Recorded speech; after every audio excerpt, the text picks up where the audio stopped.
What if Stannis Baratheon marched north and crowned Jon Snow king? Let's explore the depths of it in the video. The sun sets behind Castle Black as King Stannis Baratheon strides across the courtyard, his steel boots ringing against the ancient stones. Around him, the aftermath of victory spreads like spilled wine. Wildling dead lie scattered across the killing ground where his cavalry shattered Mance Rayder's host only hours before. The king beyond the wall sits bound in chains, his once proud army broken and fleeing back into the haunted forest. But Stannis' eyes are not on his defeated enemy. Instead, he watches a young man in black moving among the wounded, offering water to wildling and crow alike. Jon Snow, bastard of Winterfell, moves with the easy authority of a born commander, his sword still stained with blood from the morning's work. The boy fought well, Davos Seaworth observes, following his king's gaze. Led the defense when all seemed lost. Stannis says nothing. He has seen many men fight well. What interests him more is what Jon Snow does after the fighting ends. The bastard tends to enemies as carefully as friends. He organizes the burial details. He assigns guards to protect the wildling wounded from revenge-minded crows. This is not mere fighting prowess. This is leadership. In the Lord Commander's solar, 3 figures gather as the last light fades from the narrow windows. Stannis sits rigid in his chair, jaw working as he considers the reports spread before him. Melisandre stands by the fire, her red robes catching the light like fresh blood. The flames dance in her eyes as she watches the king. "The North will not bend to you," Davos says bluntly. "Not while the Boltons hold Winterfell. Not while they remember the Red Wedding." Stannis' teeth grind together. He has heard this same counsel for weeks, but tonight it carries new weight. His victory over the wildlings means nothing if he cannot secure the realm's northern borders. Beyond the wall, darker things than Mance Rayder's army wait in the frozen wastes. Melisandre's visions have shown him glimpses of the coming darkness, and he knows the realm must stand united when that threat emerges. "The bastard!" Melisandre says suddenly, her voice carrying the strange accent of distant Ashai.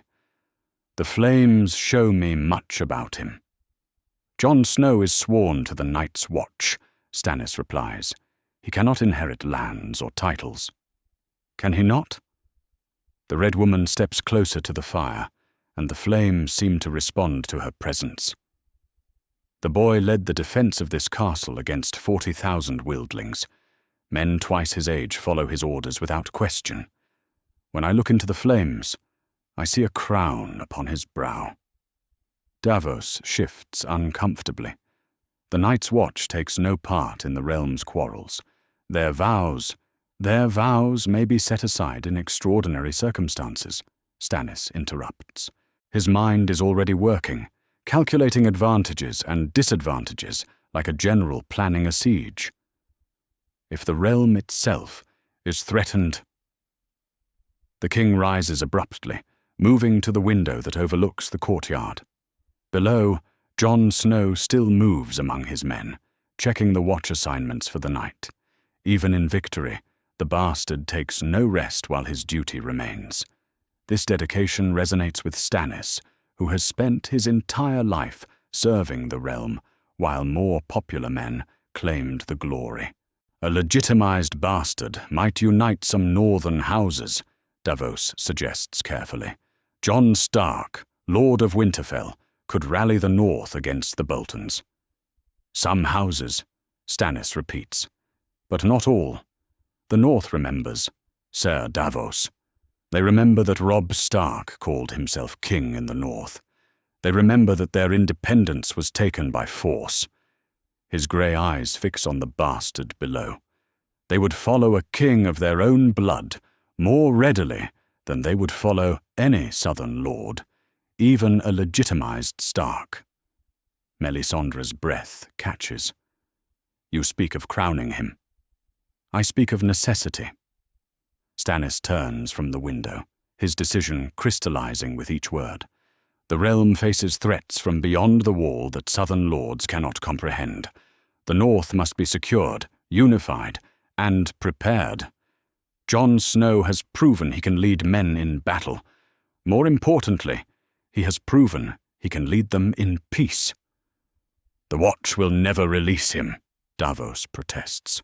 They will if the alternative is the destruction of everything they have sworn to protect. Stannis' voice carries the iron certainty that has driven him through every battle of his life. The coming darkness will not respect the vows of men, if those men are dead. An hour later, Jon Snow stands in the same solar, confusion written across his young face. Stannis has summoned him to what he believed would be another discussion about the wildling prisoners. Instead, he finds himself facing three of the most powerful people in the realm, all watching him with the intensity of hunters studying their quarry. "You fought well today," Stannis begins without preamble. "Your leadership saved this castle and perhaps the realm itself. I did my duty, Your Grace, nothing more. Your duty." Stannis tastes the words like wine, finding their flavor both familiar and bitter. "Tell me, Jon Snow, what is your duty now? To the Night's Watch? To the realm? To the memory of your father?" Jon's hand moves unconsciously to the hilt of Longclaw. "My duty is to the Watch, Your Grace. I've sworn vows. Vows sworn in peacetime, when the greatest threats came from raiders and rebels." Melisandre's voice cuts through the tension like a blade. But the long night comes, Jon Snow. The night that will swallow all vows, all kingdoms, all the petty squabbles of mortal men. "I don't understand." Stannis steps forward, his presence filling the small room. "I came north expecting to find a bastard boy who might serve as a useful tool in securing the North. Instead, I find something far more valuable." He pauses, letting the weight of his words settle. "I find a king." The silence that follows stretches like a held breath. Jon's face goes pale, then flushed, then pale again. "Your Grace, I am sworn to the Night's Watch. I cannot—" "The Night's Watch exists to protect the realm," Stannis interrupts. "If the realm falls, what purpose do their vows serve? I offer you something greater than legitimacy as a bastard son. I offer you a crown." "A crown?" Jon's voice cracks like a boy's, though he has seen 17 name days. "King in the North," Stannis declares. "Sovereign ruler of an independent northern kingdom, allied with the Iron Throne, but not subservient to it. The North has always been different from the southern kingdoms. It needs a king who understands its people, its dangers, its responsibilities." Jon staggers as if struck.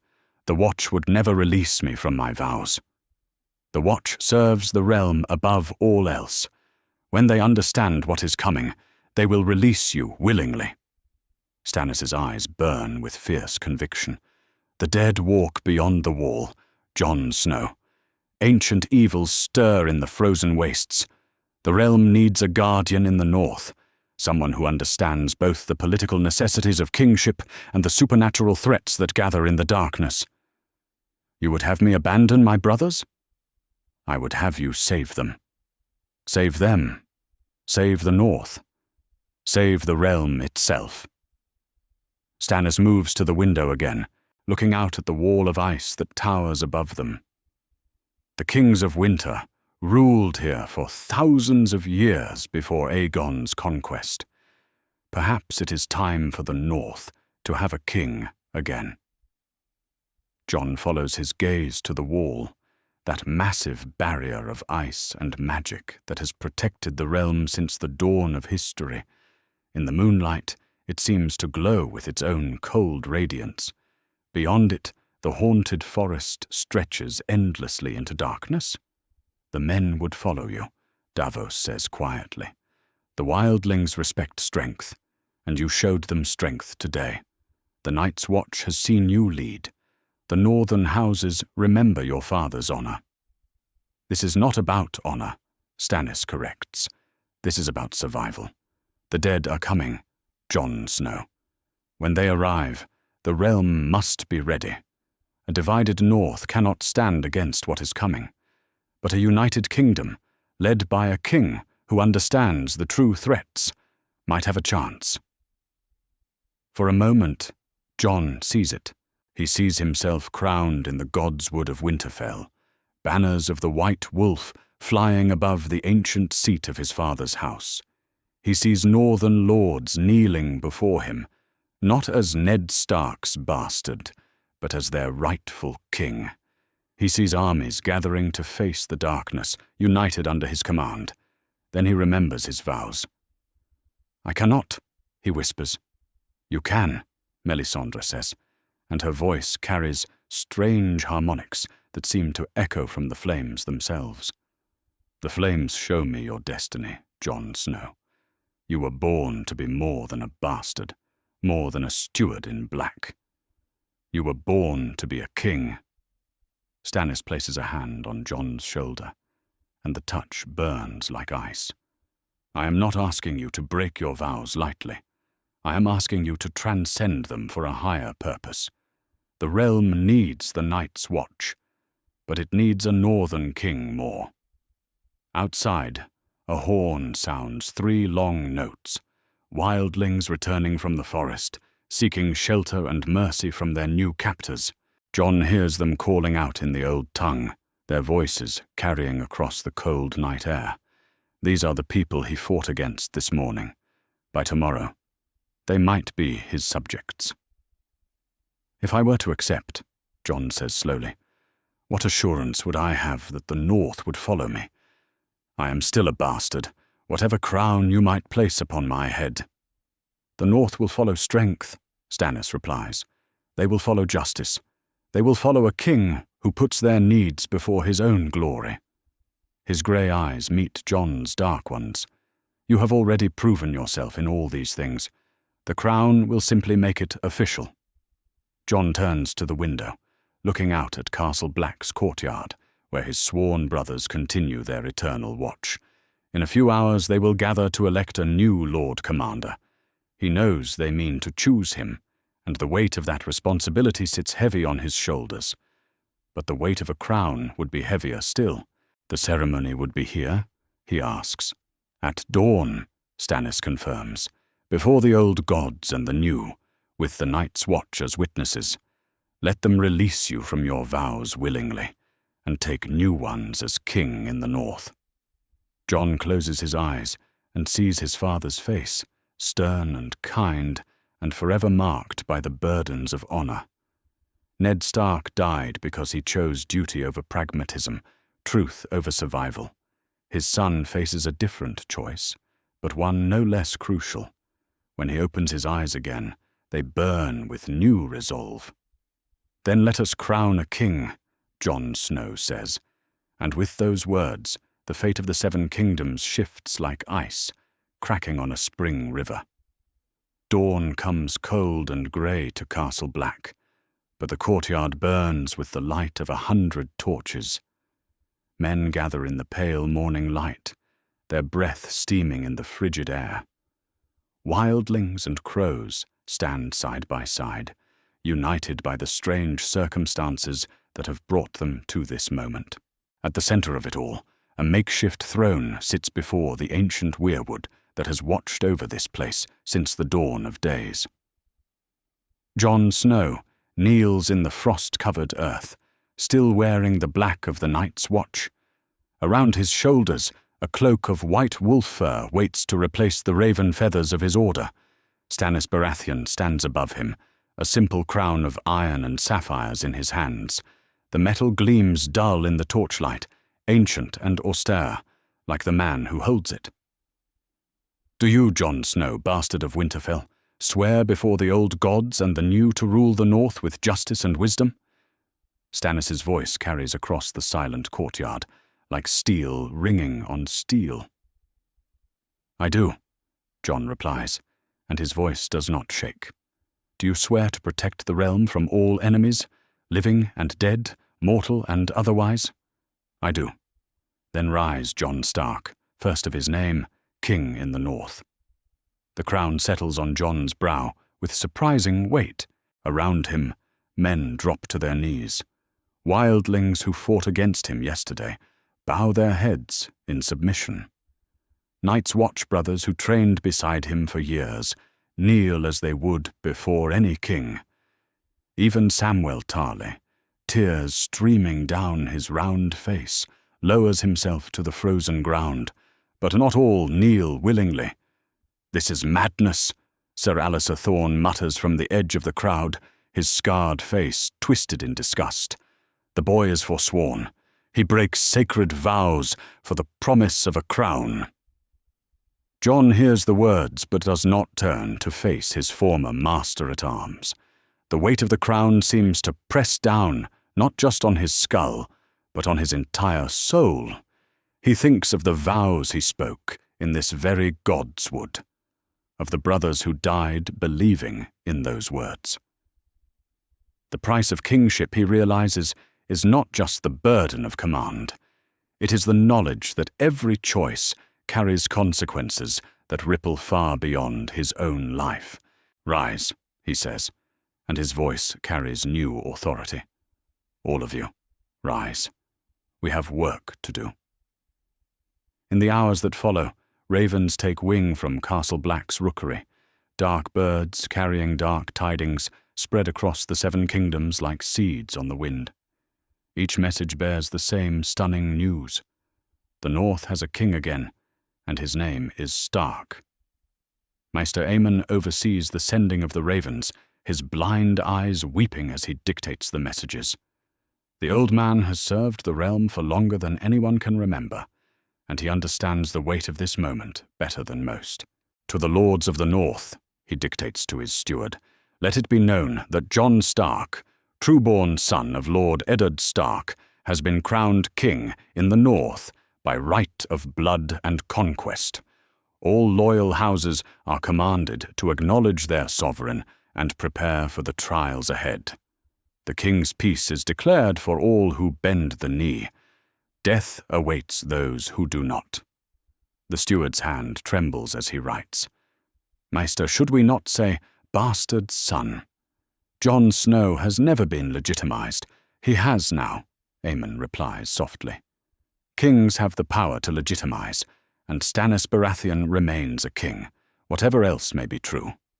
More importantly, the truth matters less than what men believe. If Jon Stark says he is true-born, and kings support that claim, then true-born he becomes." Meanwhile, in the Lord Commander's solar, Jon faces his first test as a king. Tormund Giantsbane sits across from him, the wildling leader's massive frame making the wooden chair creak with every movement. Between them sits a map of the lands beyond the wall, marked with the positions of wildling clans and the estimated numbers of refugees seeking shelter. "Your Grace," Tormund says, and the title sounds strange in his rough accent. "My people are not used to kneeling to southern kings, but you fought beside us against the dead things. That counts for something." "I'm not a southern king," Jon replies. "I'm a northern king. The North remembers its duties to those who seek shelter from the storm." Pretty words. But my people need more than words. They need food, shelter, land to farm. The winter is coming, and it will be a hard one. Jon studies the map, calculating numbers and resources in his head. The Night's Watch struggles to feed its own men. Adding thousands of wildling refugees will strain Castle Black's supplies to the breaking point. But turning them away means condemning them to death in the frozen wastes. "The gift," he says finally, referring to the abandoned lands south of the wall that once supported the Night's Watch. "Your people can settle there, work the land, raise crops and livestock. In return, they serve as the first line of defense against anything that comes through the wall." Tormund's eyes narrow. "You would make farmers of free folk? I would make them citizens of the North, free to live as they choose, but bound by the king's peace. Your children will grow up warm and fed instead of running from the cold and the dark." The wildling chief considers this for a long moment. Outside, the wind howls through the wall's battlements like the voices of the dead. Finally, Tormund extends his hand. "The free folk bend the knee to no one," he says, "but we might stand with a king who keeps his promises." They clasp hands across the table, and Jon feels the weight of kingship settle deeper into his bones. Every alliance comes with a price. Every promise binds him to new responsibilities. But looking into Tormund's weathered face, he knows this is the right choice. The wildlings have wisdom about the threats beyond the wall that no southern lord possesses. As the day wears on, Jon finds himself pulled in a dozen directions at once. Soldiers need commands. Supplies must be organized. Messages from southern lords demand responses. But the hardest conversation comes when Samwell Tarly seeks him out in the late afternoon, finding the new king standing alone on Castle Black's highest tower. "Jon," Sam says, and then catches himself. "Your Grace, I'm sorry, this is all so strange." "Don't," Jon replies firmly. "Don't call me that. Not when we're alone. I'm still Jon. I'll always be Jon." Sam's round face crumples with emotion. "But you're not, are you? You're a king now. You have a crown and a kingdom and responsibilities I can't even imagine." He wipes his nose on his black sleeve. "What happens to us? To the Night's Watch? The Watch continues its mission. The realm still needs guardians on the wall. But you won't be one of them." The words hang between them like a sword blade. Jon feels their truth cut deep into his chest. Sam has been his closest friend since the day they both arrived at Castle Black, two frightened boys thrust into a world of hardship and duty. Now that friendship must change, shaped by the crown on Jon's head and the distance it creates between king and subject. "The realm needs me to be a king, more than it needs me to be a brother of the Night's Watch," Jon says quietly. "But that doesn't mean I've forgotten who I am or where I came from. Will you visit? Will you remember us when you're sitting in Winterfell, ruling the North?" Jon places a hand on his friend's shoulder. "Sam, you're the smartest person I know. The Watch needs men like you now more than ever, and kings need advisors they can trust.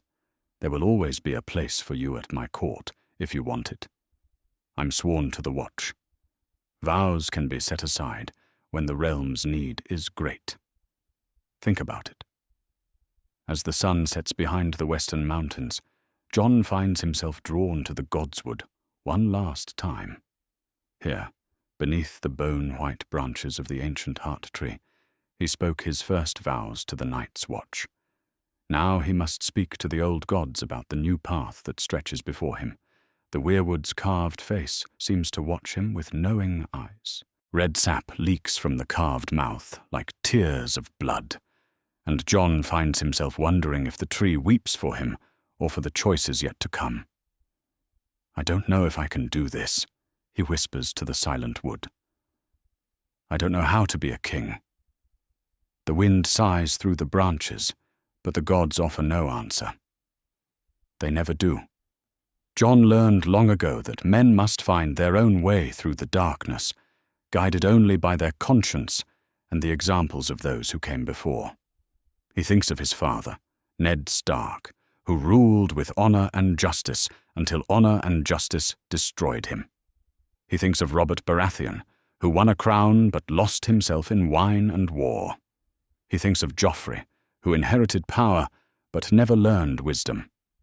Jon Stark, king in the north, will have to find his own way. Later that night, Melisandre seeks him out in his chambers. The Red Priestess moves like flame itself, her red robes seeming to glow with their own inner light. When she speaks, her voice carries the weight of prophecy. "The flames show me much about your reign, Jon Stark," she says. "I see great victories and great losses. I see a crown of ice and shadow and a throne built on sacrifice." "I don't want to hear prophecies," Jon replies. "I have enough burden without knowing the future. But you must know this: the long night comes, and when it does, you will stand at the center of everything. The prince that was promised, reborn amidst salt and smoke, the song of ice and fire made flesh." Jon turns away from her. staring out at the wall's pale immensity. "I'm not a prince. I'm just a bastard who was given a crown." "You are what the realm needs you to be," Melisandre says. "Nothing more, nothing less." When she leaves, Jon stands alone in his chambers, the weight of the crown heavy on his brow. Tomorrow, he will begin the march south to reclaim his father's birthright. Tomorrow, he will start the war that will either unite the North or destroy it entirely. But tonight, for just a few more hours, he is still just Jon Snow, bastard of Winterfell, learning what it means to be a king. The raven arrives at Winterfell as the morning sun touches the broken tower where Bran Stark once climbed. Its black wings cut through the cold air like an omen, and the bird settles on the Maester's tower with a harsh cry that echoes across the ancient courtyard. Within minutes, the message it carries reaches the Solar where Roose Bolton breaks his fast in the seat that once belonged to Eddard Stark. Lord Bolton reads the parchment twice, his pale eyes showing no emotion. Around him, the trappings of his new lordship fill the room. Bolton banners hang where dire wolves once prowled, and the flayed man sigil stares down from walls that have sheltered Starks for thousands of years. But the message in his hands threatens to topple everything he has built on the bones of the Red Wedding. "Interesting," he murmurs, setting the parchment beside his bowl of porridge. It seems the bastard has developed aspirations above his station. Maester Vulcan shifts nervously beside the Lord's chair. "My lord, what should be done? If the northern houses believe, the northern houses will do what they have always done," Roose interrupts. "They will calculate their chances and choose the side most likely to keep their families alive." He takes another spoonful of his meal, chewing thoughtfully. "Though I admit, this complicates matters considerably." The Solar door crashes open without ceremony, and Ramsay Bolton strides in with his usual swagger. The newly legitimized heir wears his bastard's cruelty like a badge of honor, and his lips curl into a smile that promises violence. "Father, I hear we have a new king to deal with," Ramsay says, his voice carrying the false sweetness that always precedes bloodshed. "Jon Snow, the bastard of Winterfell, playing at being a king. How delightfully ambitious." "Sit down, Ramsay. We have much to discuss." Ramsay drops into a chair, his pale eyes bright with malicious interest. "Are we going to hunt him? I do so enjoy hunting Starks. They make such interesting prey." "We are going to be very careful," Roose replies. "Stannis Baratheon crowned this bastard, which means he has the backing of several thousand hardened soldiers. More importantly, the boy has the Stark name, and the northern houses have long memories when it comes to that bloodline." "Let them remember," Ramsay snarls. "I'll give them new memories to cherish, starting with the bastard's flayed skin hanging from Winterfell's walls." Roose sets down his spoon and fixes his son with a cold stare. "You will do nothing without my permission. Nothing. The Bolton name has survived for centuries by choosing the winning side, not by indulging in unnecessary cruelty. Though I suspect," he adds with the ghost of a smile, "there will be ample opportunity for your talents before this matter is resolved." Meanwhile, far to the north on Bear Island, another raven delivers the same message to a very different reception. Lyanna Mormont, barely 10 years old, but already showing the iron will that runs in her bloodline, stands in the hall of her family's ancient seat. Around her, her advisors debate the meaning of the news. But the young lady's voice cuts through their arguments like a blade. "The king in the north has returned," she declares, her small voice carrying surprising authority. Jon Stark calls his banners, and House Mormont answers. "My lady," ventures an elderly knight, "the boy is still a bastard, whatever crown sits on his head. And the Boltons hold Winterfell with the crown's blessing. The Boltons are oath-breakers and murderers," Lyanna snaps. "They butchered my king and his mother under the sacred laws of guest right. Jon Stark is the blood of my blood, the last true son of Eddard Stark." She turns to face the assembled men, and despite her youth, they quail before her fury.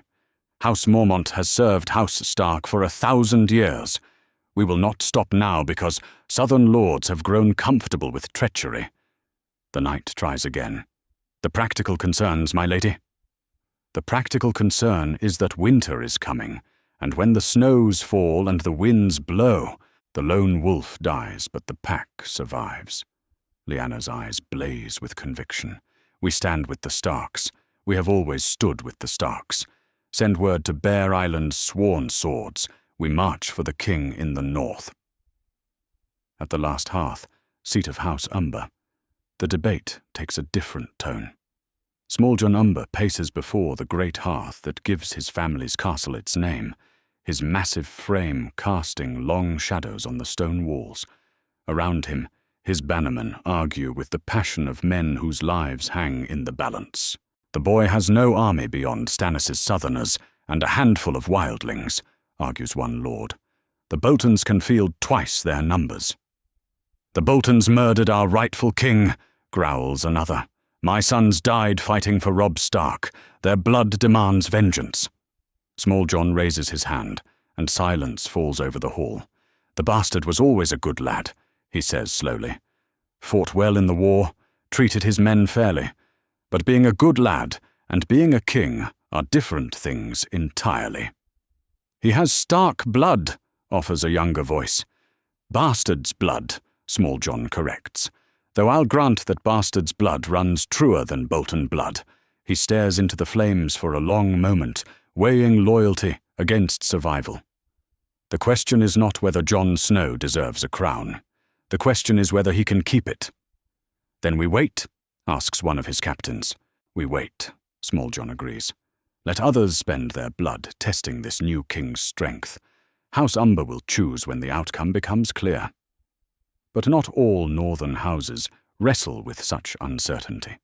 In White Harbour, Lord Wyman Manderley receives the news with barely contained joy. The massive lord sits in his private chamber, reading the message by lamplight, while his granddaughter Winifred watches with curious eyes. Grandfather, you're smiling, she observes. That raven brought good news?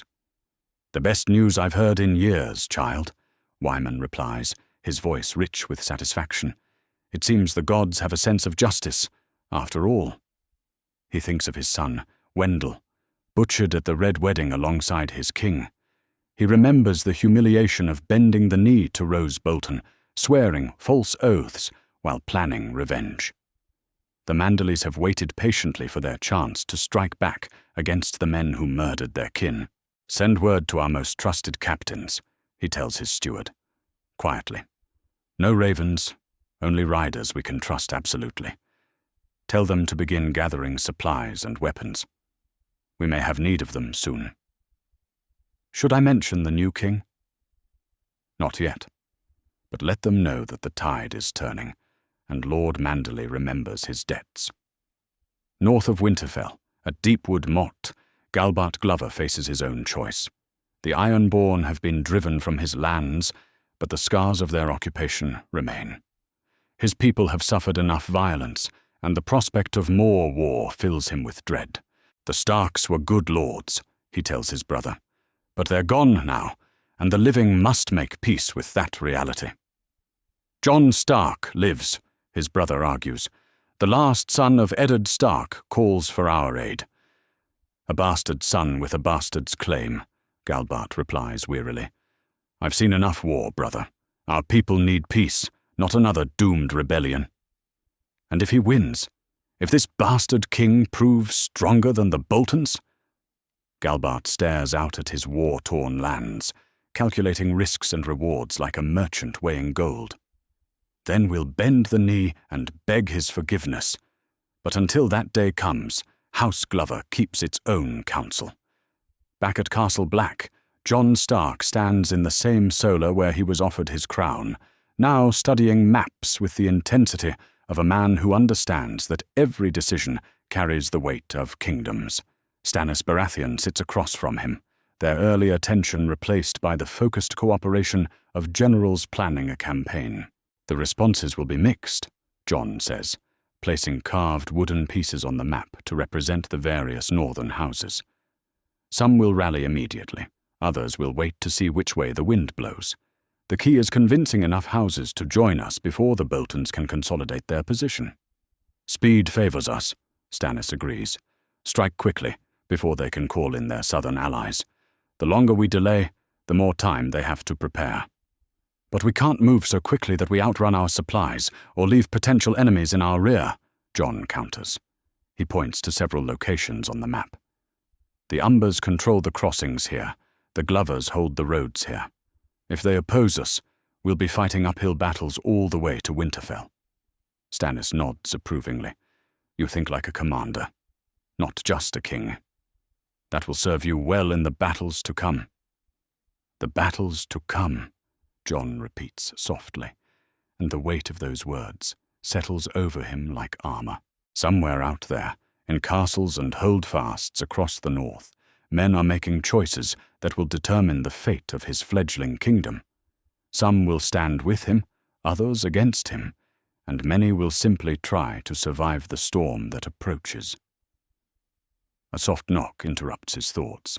Sam enters the solar, carrying a leather satchel filled with message scrolls. Your Grace, Sam says formally, though his eyes remain troubled. More responses to your proclamation. Jon breaks the seals and reads quickly, his expression growing grimmer with each message. Silence stretches in the room as he absorbs the words, calculating their meaning for his cause. Well, Stannis asks. House Karstark declares for the Boltons, Jon reports. No surprise there, given what happened to Lord Rickard. House Reed sends no response at all, which might mean they're waiting, or might mean they want nothing to do with southern politics. He sets down the scrolls and looks directly at Stannis. But House Mormont declares for us, and there are hints that House Manderley might be willing to talk. Mormont? Stannis raises an eyebrow. That's a small house, isn't it? Small in numbers, large in courage, Jon replies. The Mormonts have never failed in their duty to House Stark. If they stand with us, others will take notice. And the Manderleys? They have the largest port in the north and the deepest purse. More importantly, they remember what the Boltons cost them at the Red Wedding. Jon's eyes harden as he speaks. Lord Wyman lost a son that night. That kind of debt doesn't go unpaid. Stannis studies the map, his strategic mind already working through possibilities. We need a base of operations closer to the fighting. Castle Black serves our purposes now, but when the campaign begins in earnest, we'll need to be more mobile. The Gift has several abandoned settlements, Jon suggests. We could fortify one as a temporary stronghold, close enough to support the wall but far enough south to threaten Bolton supply lines. Do it. Send your rangers to survey the sites and choose the best location. We'll need to move our supply base within the fortnight. As the day wears on, more ravens arrive with news from across the Seven Kingdoms. The responses to Jon's coronation spread like ripples in a pond, each message bringing new complications and opportunities. But through it all, one truth becomes increasingly clear. The North remembers, and the Game of Thrones has gained a new player who carries the blood of winter in his veins. In his chambers that night, Jon stares at the pile of messages and thinks about the men whose lives hang in the balance of his choices. Tomorrow, he will begin the march that will either restore House Stark to its rightful place or end in his death and the extinction of his family's line. The crown on his brow feels heavier with each passing hour. The fires burn bright in Castle Black's courtyard as the sun sets on the third day of Jon Stark's reign. Red flames dance high into the darkening sky, fed by seasoned wood and Melisandre's whispered prayers. Around the pyre, men gather in uneasy silence. Wildlings and Night's Watch brothers stand shoulder to shoulder, united by the strange ceremony they are about to witness. At the center of it all, Mance Rayder stands bound to a wooden stake, his face calm despite the flames that lick toward his feet. The king beyond the wall has refused all offers of mercy, all chances to bend the knee to his captors. Even now, with death approaching, he maintains the dignity that made thousands follow him across the frozen wastes. "You could still choose to live," Jon says, standing close enough to speak without shouting. "Bend the knee, and I'll grant you lands and a lordship. Your people need leaders they can trust." Mance's weathered face creases in what might be a smile. "You're a good lad, Jon Snow. Your father would be proud of the man you've become. But I've spent my whole life free, and I won't spend my death as a kneeling man." Beside the pyre, Melisandre raises her arms toward the darkening sky. Her red robes billow in the wind like liquid fire, and when she speaks, her voice carries across the courtyard with unnatural clarity. "Great R'hllor, Lord of Light, we offer you this sacrifice in the name of the prince that was promised," she intones. "Let his death light the way for the living in the darkness that comes." Jon's hand tightens on the pommel of Longclaw. The scene before him goes against everything his father taught him about honor and mercy. But Stannis stands resolute beside the Red Priestess, his jaw set with the determination that has carried him through countless battles. This is the price of kingship, Jon realizes. Sometimes mercy must be set aside for the greater good. The flames rise higher, and Mance Rayder's final words are lost in the roar of the fire. Later that night, Jon finds himself alone in the Godswood, kneeling before the ancient weirwood that has watched over Castle Black since time immemorial. The heart tree's carved face seems to weep tears of blood in the moonlight, and Jon wonders if the old gods grieve for the man who died by fire tonight. "You're troubled," Melisandre says, emerging from the shadows between the trees. "The flames showed me you would come here." "I don't like burning men alive," Jon replies without turning to face her. "Even men who stand against me." "Death is death," the Red Priestess says, settling gracefully on a fallen log nearby. "Mance Rayder chose his fate when he refused to kneel. You gave him more mercy than most kings would." "That doesn't make it feel right." Melisandre studies his profile in the pale moonlight. "You worship the old gods, don't you? The trees and stones and streams of your ancestors." "I pray to them sometimes," Jon admits, "when I need guidance or strength. My father taught me that the gods listen, even if they don't always answer." "The Lord of Light answers," Melisandre says with quiet conviction. "He speaks to me in visions, shows me what was and what will be. Would you like to know what he has shown me about you, Jon Stark?" Despite himself, Jon turns to look at her.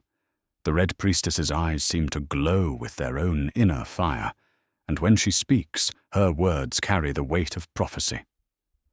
"I see a great darkness descending upon the world," she says, "a long night that will swallow the living and the dead alike.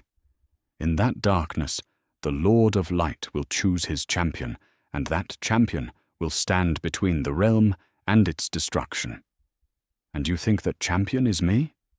I know it is you. Born of ice and fire, winter and flame, the prince that was promised, reborn to fight the coming war." She leans forward, her voice dropping to an urgent whisper. "The dead walk beyond the wall, Jon Stark. Ancient enemies gather in the frozen wastes, and when they come south, only the Lord of Light can stand against them."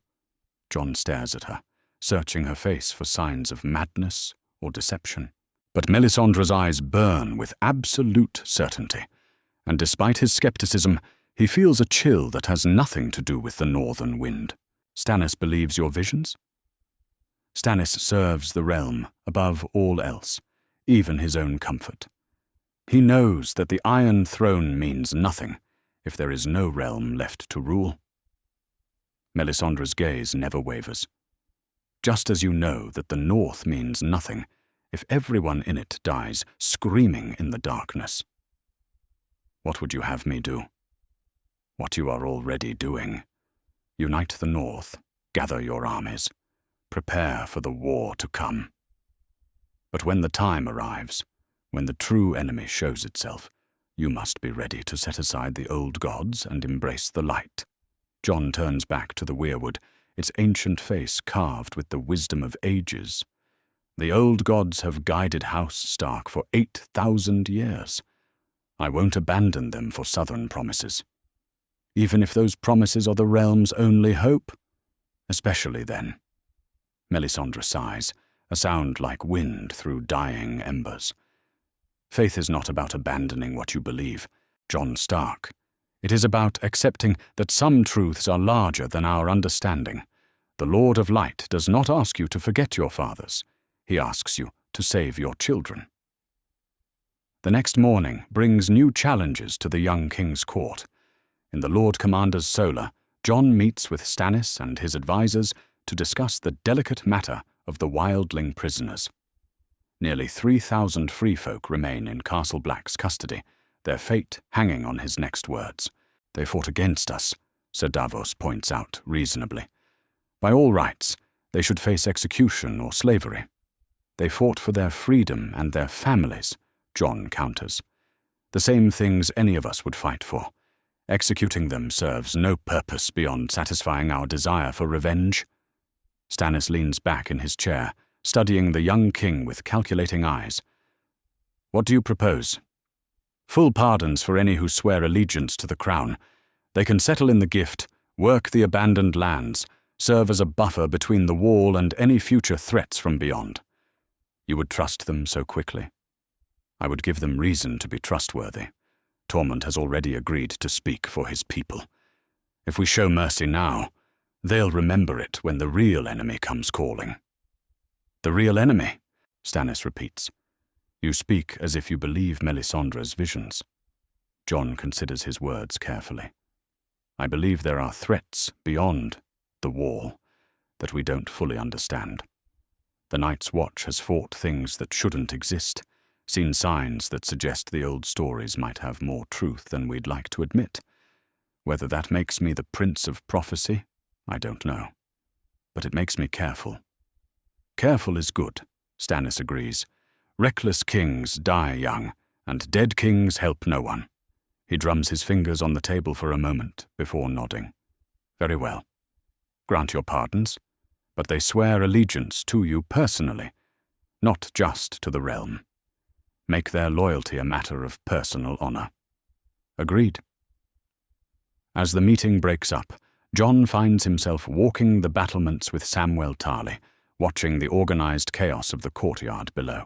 Wildling families gather their meager possessions, while Night's Watch stewards distribute supplies for the journey south to the gift. It is a scene that would have seemed impossible just days ago, and Jon marvels at how quickly the world can change. A raven came for you this morning, Sam says quietly, producing a small scroll from his robes. From King's Landing. I thought you should see it privately first. Jon takes the message with trembling fingers. The seal is plain wax with no identifying marks, but the handwriting inside makes his heart race. Sansa's careful script fills the small parchment, every word chosen with desperate care. Brother, the message begins. I pray this finds you well and truly crowned. The capital speaks of nothing but your rebellion, and the Queen grows more dangerous with each passing day. I cannot write much for fear of discovery, but know that there are those in the south who remember the north and pray for your success. A friend helps me send this message, but I fear we cannot risk another. Be careful, and remember that winter roses grow even in the darkest gardens. Your loving sister. Jon reads the message 3 times before the words fully register. Sansa is alive, though clearly in danger. Worse, she remains trapped in the capital, with enemies who grow more paranoid by the day. The knowledge that she lives brings joy and terror in equal measure. Who brought this? He asks Sam. A merchant's courier. Said he was paid in gold to deliver it, no questions asked. Whoever sent it took great care to hide their identity. Jon folds the parchment carefully and slips it inside his doublet, close to his heart. Somewhere in the capital, his sister clings to hope and waits for rescue that may never come. The thought fills him with a cold rage that burns deeper than any fire Melisandre might conjure. "We need to move faster," he tells Sam. "Every day we delay is another day Sansa remains in danger." The preparations are nearly complete. Stannis says his men will be ready to march within the week. "Make it 3 days," Jon says firmly. "Send word to the northern houses that have declared for us. Tell them their king marches to reclaim his birthright, and they can either march with him or explain their absence when Winterfell is won." As evening falls, Jon stands once again in the Godswood, but this time he is not alone. Val, the wildling woman who was Mance Rayder's wife in all but name, waits by the pool beneath the weirwood.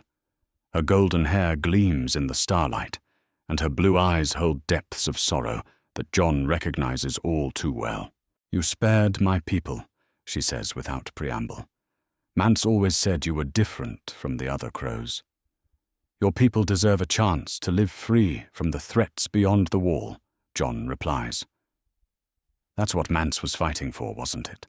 A place where the free folk could be truly free. Val nods slowly. He would have liked to see that day. The day when his people had land to farm and children who never knew hunger. She fixes Jon with a direct stare. "You mean to keep your promises?" "I do." "Then the free folk will remember this king," she says. "And when the dark times come, we'll stand with you against whatever emerges from the true north." "The true north?" Val's expression darkens. "Beyond where even the bravest wildling dares to travel, where the old powers sleep and the cold never breaks.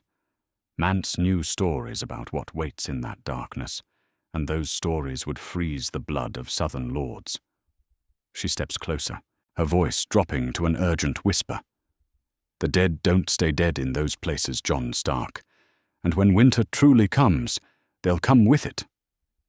That night, as Jon lies in his bed, listening to the wind howl through Castle Black's ancient stones, he thinks about the convergence of prophecies and warnings that surround him. Melisandre speaks of a prince reborn in fire. Val warns of the dead rising in ice. Somewhere between those extremes lies the truth he must navigate as king. Outside his window, the wall rises like a monument to human defiance, 800 feet of ice and magic that has protected the realm for thousands of years. But walls can fall, Jon knows, and when they do, the men behind them must be ready for what comes after. Tomorrow, he will begin the march that will either unite the North under his banner or see him die in the attempt. Tonight, he prays to gods, both old and new, for the strength to do what must be done, whatever the cost to his soul. The army that marches south from Castle Black moves like a river of steel and leather across the frozen landscape. At its head rides Jon Stark, king in the north, his white wolf banner snapping in the bitter wind. Beside him, Stannis Baratheon maintains his rigid posture in the saddle, his own golden crown gleaming beneath storm clouds that promise snow. Behind them stretches a column unlike any seen in the north for generations. Stannis' disciplined southerners march alongside Tormund's wild free folk, their differences set aside in service to a common cause. "The last hearth sits another day's ride south," Davos Seaworth reports, urging his horse alongside the two kings. "Our scouts report no significant Bolton forces in the area, but there are signs of recent patrols." Jon nods, his dark eyes fixed on the horizon, where the Umber stronghold waits like a test of his newfound crown.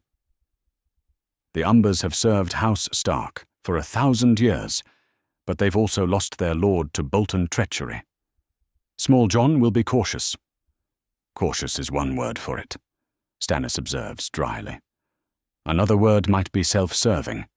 The Umbers waited to see which way the wind would blow before, and they'll wait again if it serves their interests." "That's why we need to give them reason to choose us," Jon replies. "Fear alone won't unite the North. We need loyalty, earned through deeds rather than threats." Stannis studies the young king with something approaching approval. "Spoken like a man who understands the difference between ruling and tyranny.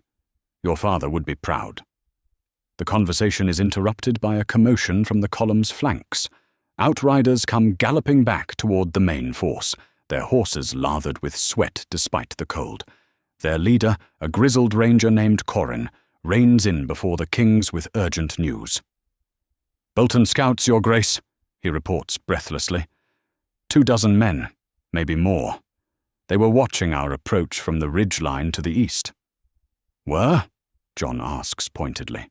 Tormund's lads caught them before they could ride back with word of our numbers. Most are dead, but we took a few alive for questioning. Jon exchanges a look with Stannis. Their first contact with enemy forces has come sooner than expected, but perhaps that serves their purposes. Word of their victory will spread faster than reports of their strength. "Bring the prisoners," Jon commands. "Let's see what the Boltons know about our movements." The captured scouts prove to be a mix of Bolton men-at-arms and northern sellswords, their loyalty purchased with coin rather than bound by honor. Under questioning, they reveal that Roose Bolton has been sending patrols throughout the region, probing for signs of the new king's intentions. More concerning, they report that Bolton forces are gathering at strategic points along the roads to Winterfell. "They're trying to funnel us into a killing ground," Stannis observes after hearing the reports. "Force us to approach Winterfell from a single direction where they can concentrate their defenses. Or they're trying to prevent us from reaching the other northern houses," Jon counters. "Every day we spend fighting our way through their patrols is another day the Boltons have to consolidate their position. What do you propose?" Jon studies the rough map, spread across a wooden camp table, weighing options with the care of a general twice his age. "We split our forces. You take the main column and continue along the King's Road, making enough noise to draw their attention. I'll take a smaller force through the backwoods, avoiding their patrols and reaching the last hearth ahead of you. That puts you at considerable risk," Stannis warns. "If something goes wrong, then you continue the campaign without me," Jon interrupts. "But if it succeeds, we'll have the Umber's allegiance before the Boltons even know we've reached them." Stannis considers this for a long moment, his tactical mind working through possibilities and contingencies. Finally, he nods. "How many men will you take?" 100 of your best cavalry, 200 of Tormund's warriors. Fast and mobile, able to move through terrain that would slow a larger force. And if the Umbers refuse to see you, then I'll have learned something important about their loyalties, and you can factor that knowledge into your own approach. The division of forces takes place the next morning, as dawn breaks grey and cold over the frozen landscape. Jon chooses his companions carefully, veterans who can fight and ride hard, men whose loyalty to him personally outweighs any other consideration. Tormund grins as he hefts his great axe, clearly relishing the prospect of action after days of marching. "Been too long since we've had a proper fight," the wildling leader declares. "These Southron lords and their careful plans.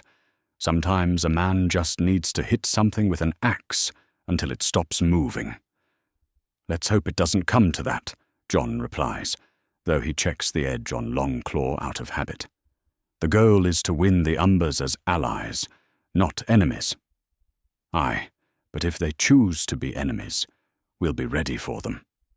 The smaller force moves quickly through the dense forest that borders Umber lands, following game trails and forgotten paths that Jon learned as a boy. Here, beneath the ancient pines, the weight of history presses down like snow on winter branches. These woods have sheltered Stark loyalists for 8,000 years, and Jon feels the eyes of his ancestors watching as he rides toward his destiny. By midday, they emerge from the tree line to see the last hearth rising before them like a monument to northern endurance. The castle sits on a low hill, its thick walls built to withstand both human enemies and the long winter nights. Smoke rises from a dozen chimneys, and the giant chains of House Umber hang from the main gate like iron promises of strength. "Impressive," observes Sir Clayton Suggs, one of Stannis' knights who chose to ride with Jon's force. "But walls can fall, given enough time and siege engines." "We're not here to besiege anyone," Jon reminds him firmly. "We're here to remind the Umbers who their true lords have always been." The approach to the castle draws immediate attention. Guards on the walls point and shout warnings, and by the time Jon's party reaches the gates, a significant force has assembled in the courtyard beyond.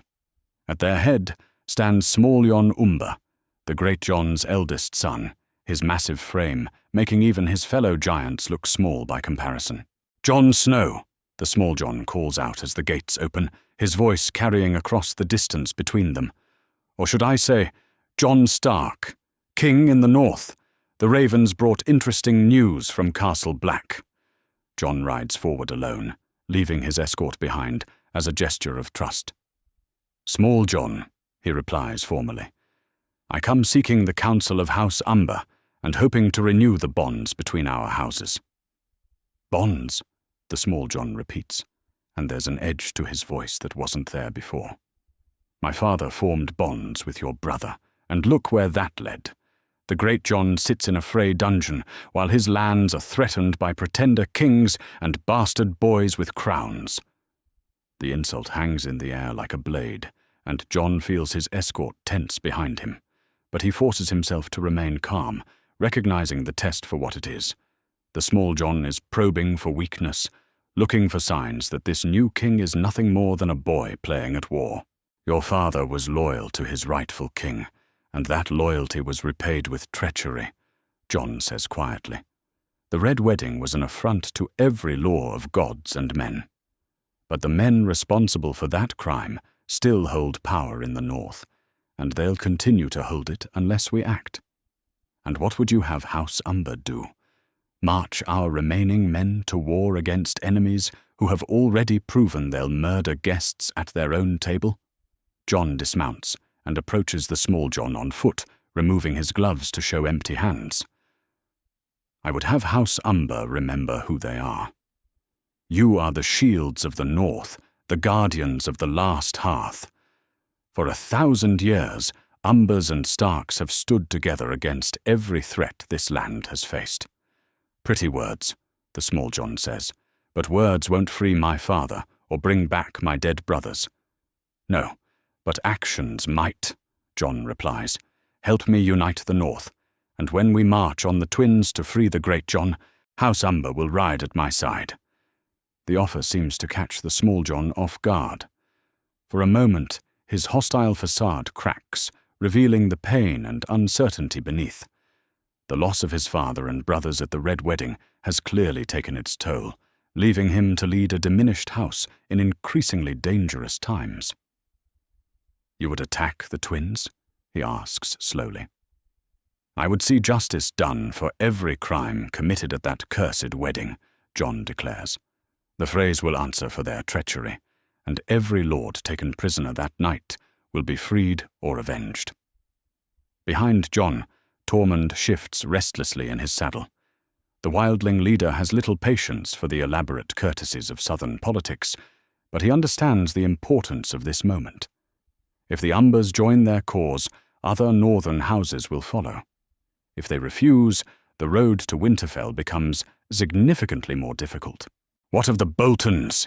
the small Jon demands. "They hold Winterfell and half the north. Their armies outnumber yours, and they have the backing of King's Landing." "King's Landing is consumed by its own problems," Jon replies. "The Boy King is dead, the realm is bankrupt, and the Lannisters are fighting their own civil war. As for the Boltons, they rule through fear and purchased loyalty. But fear fades, and bought men switch sides when the price is right." The small Jon studies Jon's face for signs of deception or naivety. What he sees there seems to satisfy him, because after a long moment, he steps forward and extends his hand. "The North remembers Jon Stark," he says formally. "House Umber remembers its oaths to House Stark, and we remember the debts owed to our enemies." They clasp hands firmly, and Jon feels the weight of alliance settle onto his shoulders. "When do we march?" "As soon as you can gather your men. My main force follows behind, and every day we delay gives the Boltons more time to prepare." 3 days, the small Jon promises. 3 days to call in our scattered levies and prepare for war. But I have conditions. Name them. When we take Winterfell, I want to be the one who kills Ramsay Bolton. That animal has done things to northern girls that demand a personal reckoning. Jon nods grimly. Ramsay Bolton's reputation for cruelty has spread throughout the north, leaving a trail of victims and grieving families in its wake. Granted, if we can take him alive. But Rose Bolton is mine. Agreed. As evening falls over the last hearth, Jon finds himself seated in the great hall where generations of Umber lords have held court. The massive fireplace throws dancing shadows on walls decorated with the weapons and banners of ages past, and the smell of roasted meat fills the air.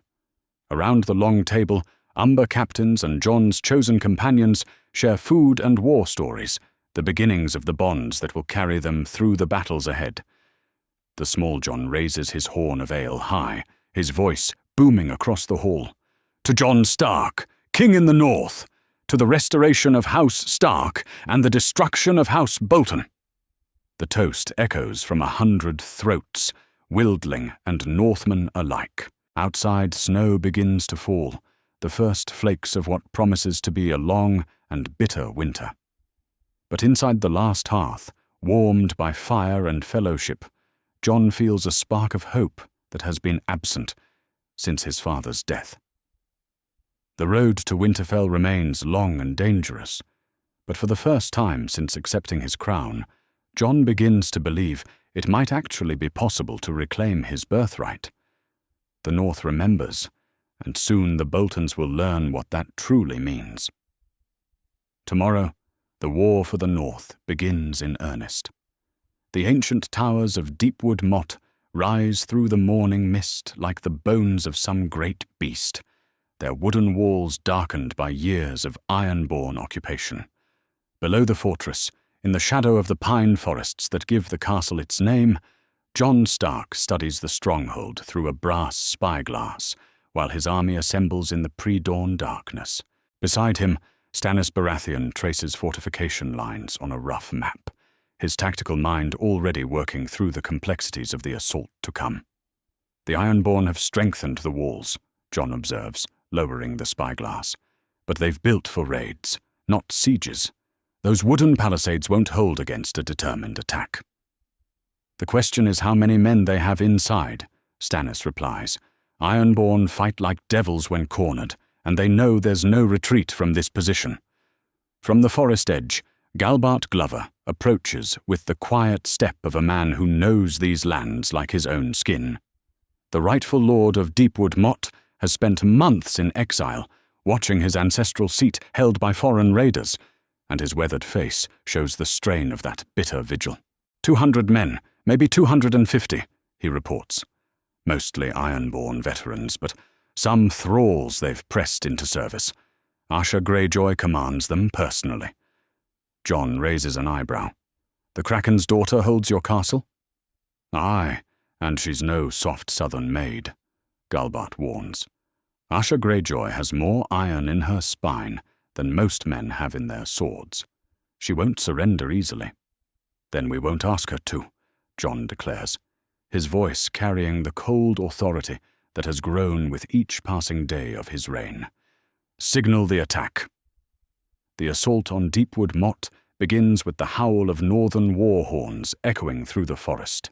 From 3 directions, Jon's combined forces surge forward like a tide of steel and fury. Wildling warriors race alongside Umber giants, their axes and spears glinting in the pale light. Stannis' disciplined southerners advance in tight formation, their shields locked and swords ready. At the center of it all, Jon leads from the front, Longclaw naked in his hand as he charges toward the gates of his enemy's stronghold. The Ironborn response is immediate and fierce. Arrows rain down from the wooden walls like deadly hail, and the defenders' war cries echo across the battlefield in the harsh tongue of the Iron Islands. But Jon's forces have numbers and momentum on their side, and the first palisade falls within minutes of the attack's beginning.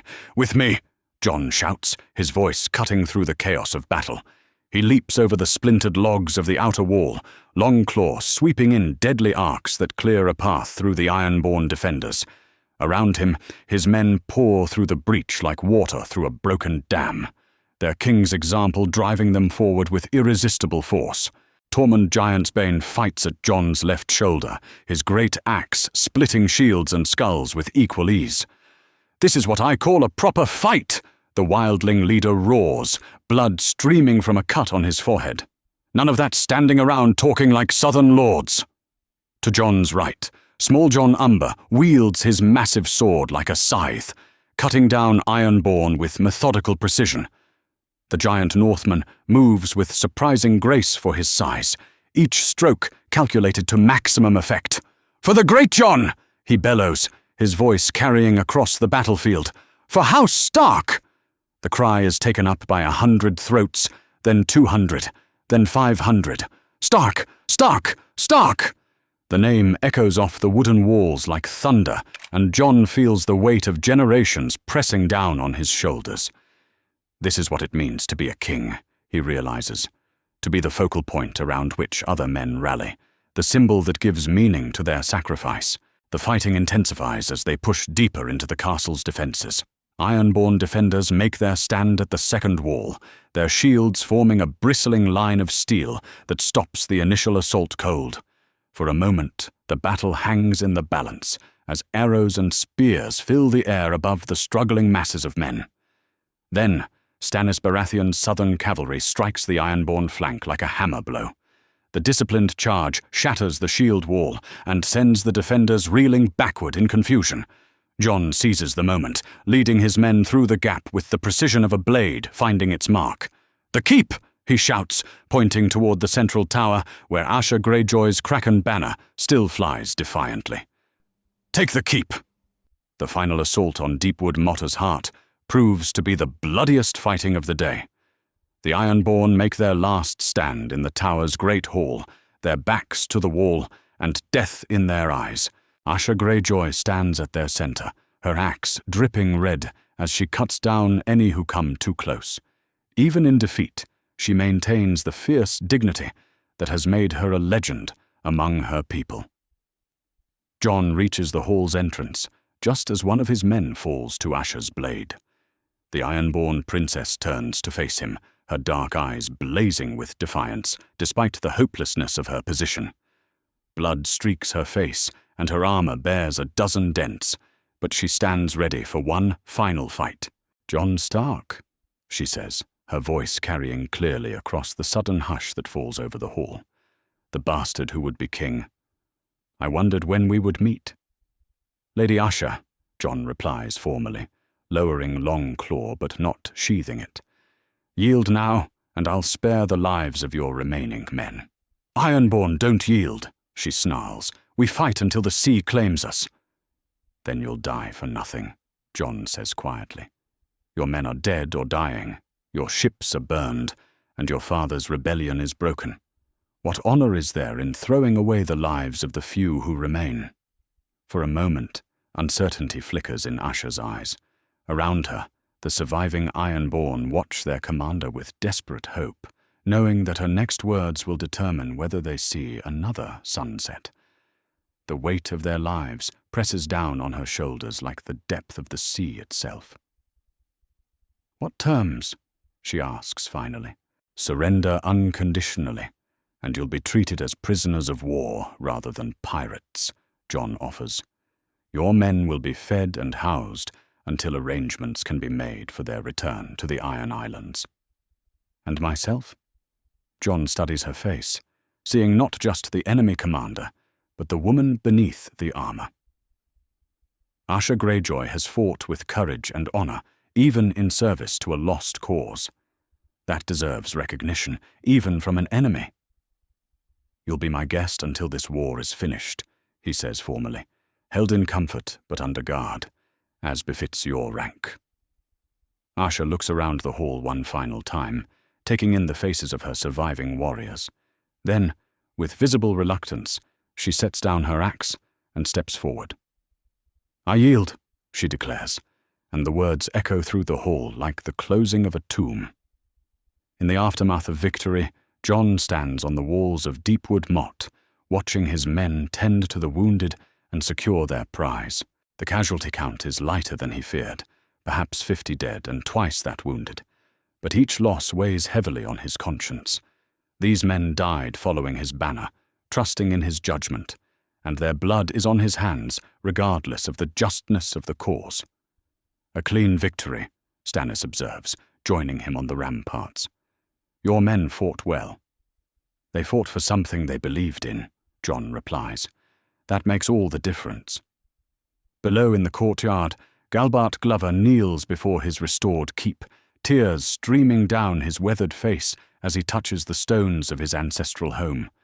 His men gather around him, sharing in the joy of homecoming after months of bitter exile. The sight fills Jon with a satisfaction deeper than simple military victory. This is what he fights for, the restoration of rightful rule and the healing of his wounded kingdom. You lead from the front, Stannis continues, his voice carrying a note of approval. I've seen kings who never drew their swords in anger, preferring to command from the rear while other men did the bleeding. That's not your way. My father taught me that a lord who asks his men to die for him should be willing to die beside them, Jon says. A king owes his people even more. A dangerous philosophy for a monarch. Dead kings help no one. Neither do kings who hide behind their crowns while their subjects suffer. Jon's eyes remain fixed on his celebrating soldiers below. The men call me the King Crow, did you know? A bastard bird who forgot his place and learned to wear a crown. And how do you feel about that? Jon considers the question carefully.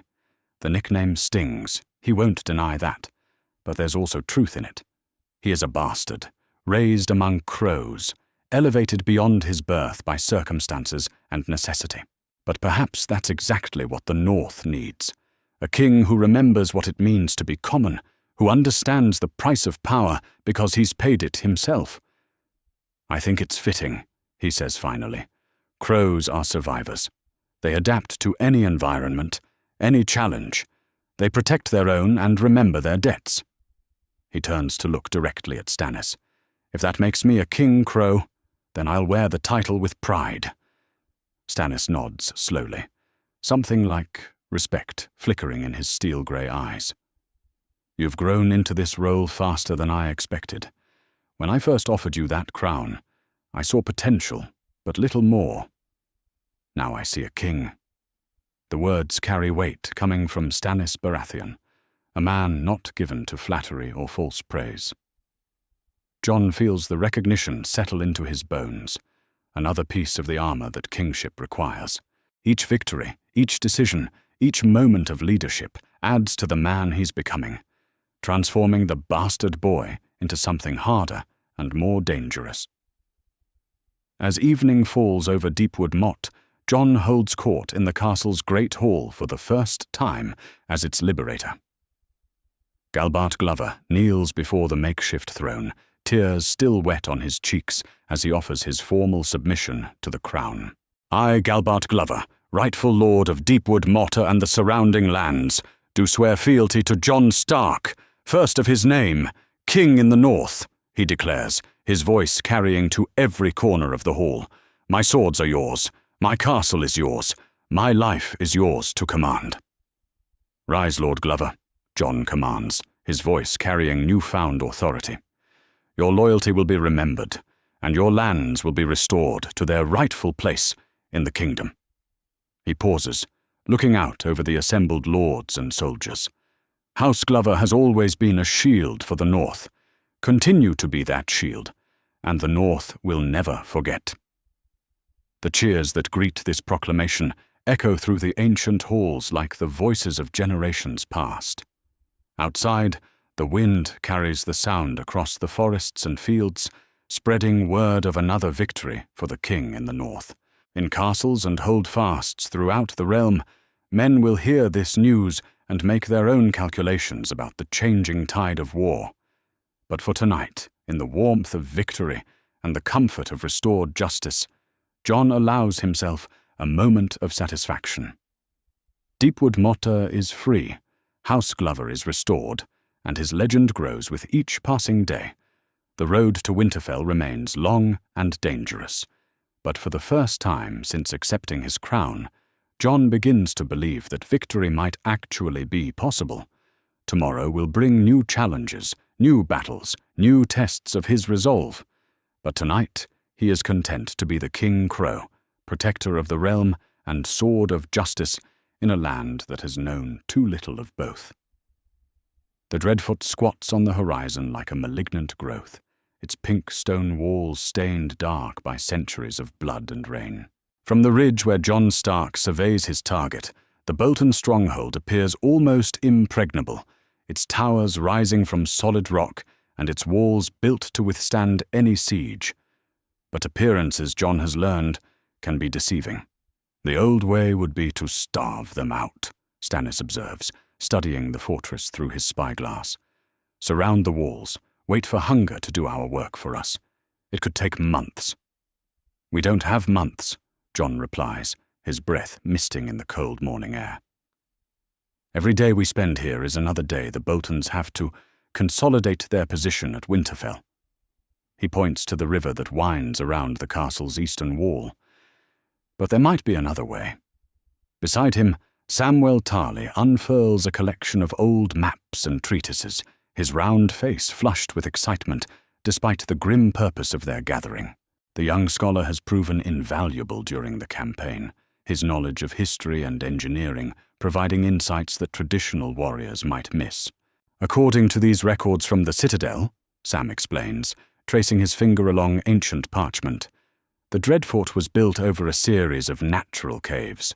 The Boltons used them as dungeons and torture chambers, but the original builders had to divert an underground stream to prevent flooding. A stream that might still flow beneath their walls. Jon muses, the tactical possibilities already forming in his mind. How old are these records? 300 years, maybe more. But stone endures and water finds its way, regardless of human plans. Tormund Giantsbane spits into the dirt, his weathered face creased with skepticism. Crawling through holes in the ground like rats. That's not how real warriors fight, Crow. Real warriors use whatever advantages they can find, Jon counters. The Boltons have held this castle for 1,000 years because men like us tried to storm their walls directly. It's time to try something different. The plan that emerges from their council of war is ambitious in its simplicity. While the main army surrounds the Dreadfort and begins a traditional siege, a small force, led by Jon himself, will attempt to infiltrate the castle through the underground passages. If successful, they can open the gates from within and avoid the massive casualties that a direct assault would cost. It's suicide, Galbart Glover argues when the plan is presented to the assembled lords. Those tunnels could be collapsed, flooded, or filled with traps. You'd be walking into a death trap. Then I'll die as a king should, Jon replies firmly. Leading from the front, not cowering behind my walls while better men do the bleeding. Small Jon Umber nods approvingly. The great Jon always said that courage was the only coin that never loses its value. If our king has the stones to crawl through Bolton sewers, then House Umber will crawl beside him. The argument is settled when Stannis adds his voice to the plan. Unconventional tactics have won more wars than conventional ones, he states with the authority of long experience. Alexander took Tyre by building a causeway where none should exist. Julius Caesar crossed the Rubicon when all wisdom counseled restraint. Sometimes the impossible becomes inevitable through sheer audacity. 2 days later, as dawn breaks grey and cold over the Dreadfort's walls, Jon's diversionary assault begins with a thunderous barrage of catapult stones. The noise echoes across the landscape like the god's own drums, drawing every defender to the ramparts as the main army makes its theatrical approach to the main gate.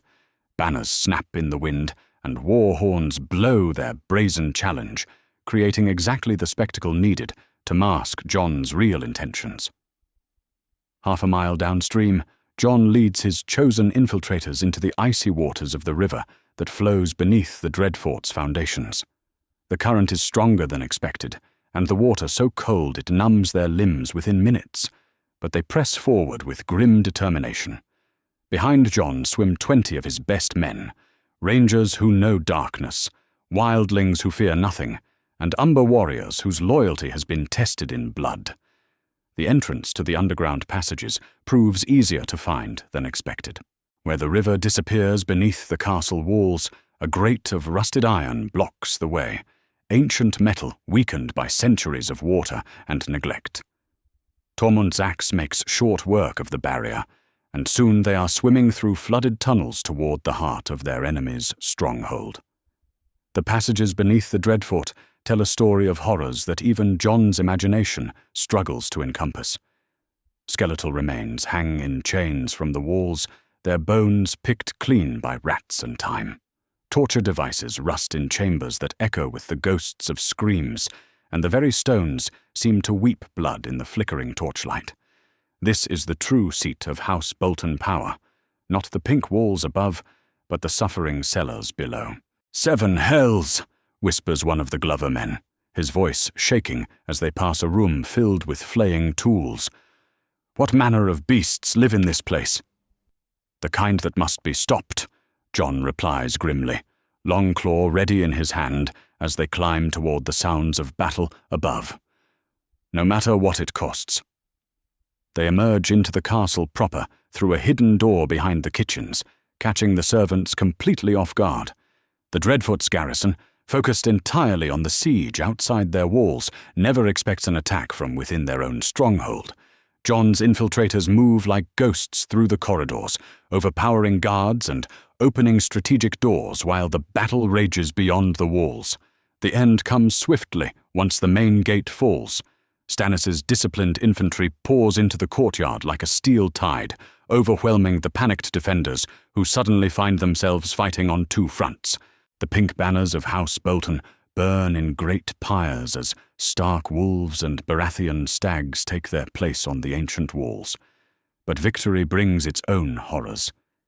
In the solar that once served as Roose Bolton's private chamber, Jon discovers a collection of correspondence that chills his blood more than the underground rivers ever could.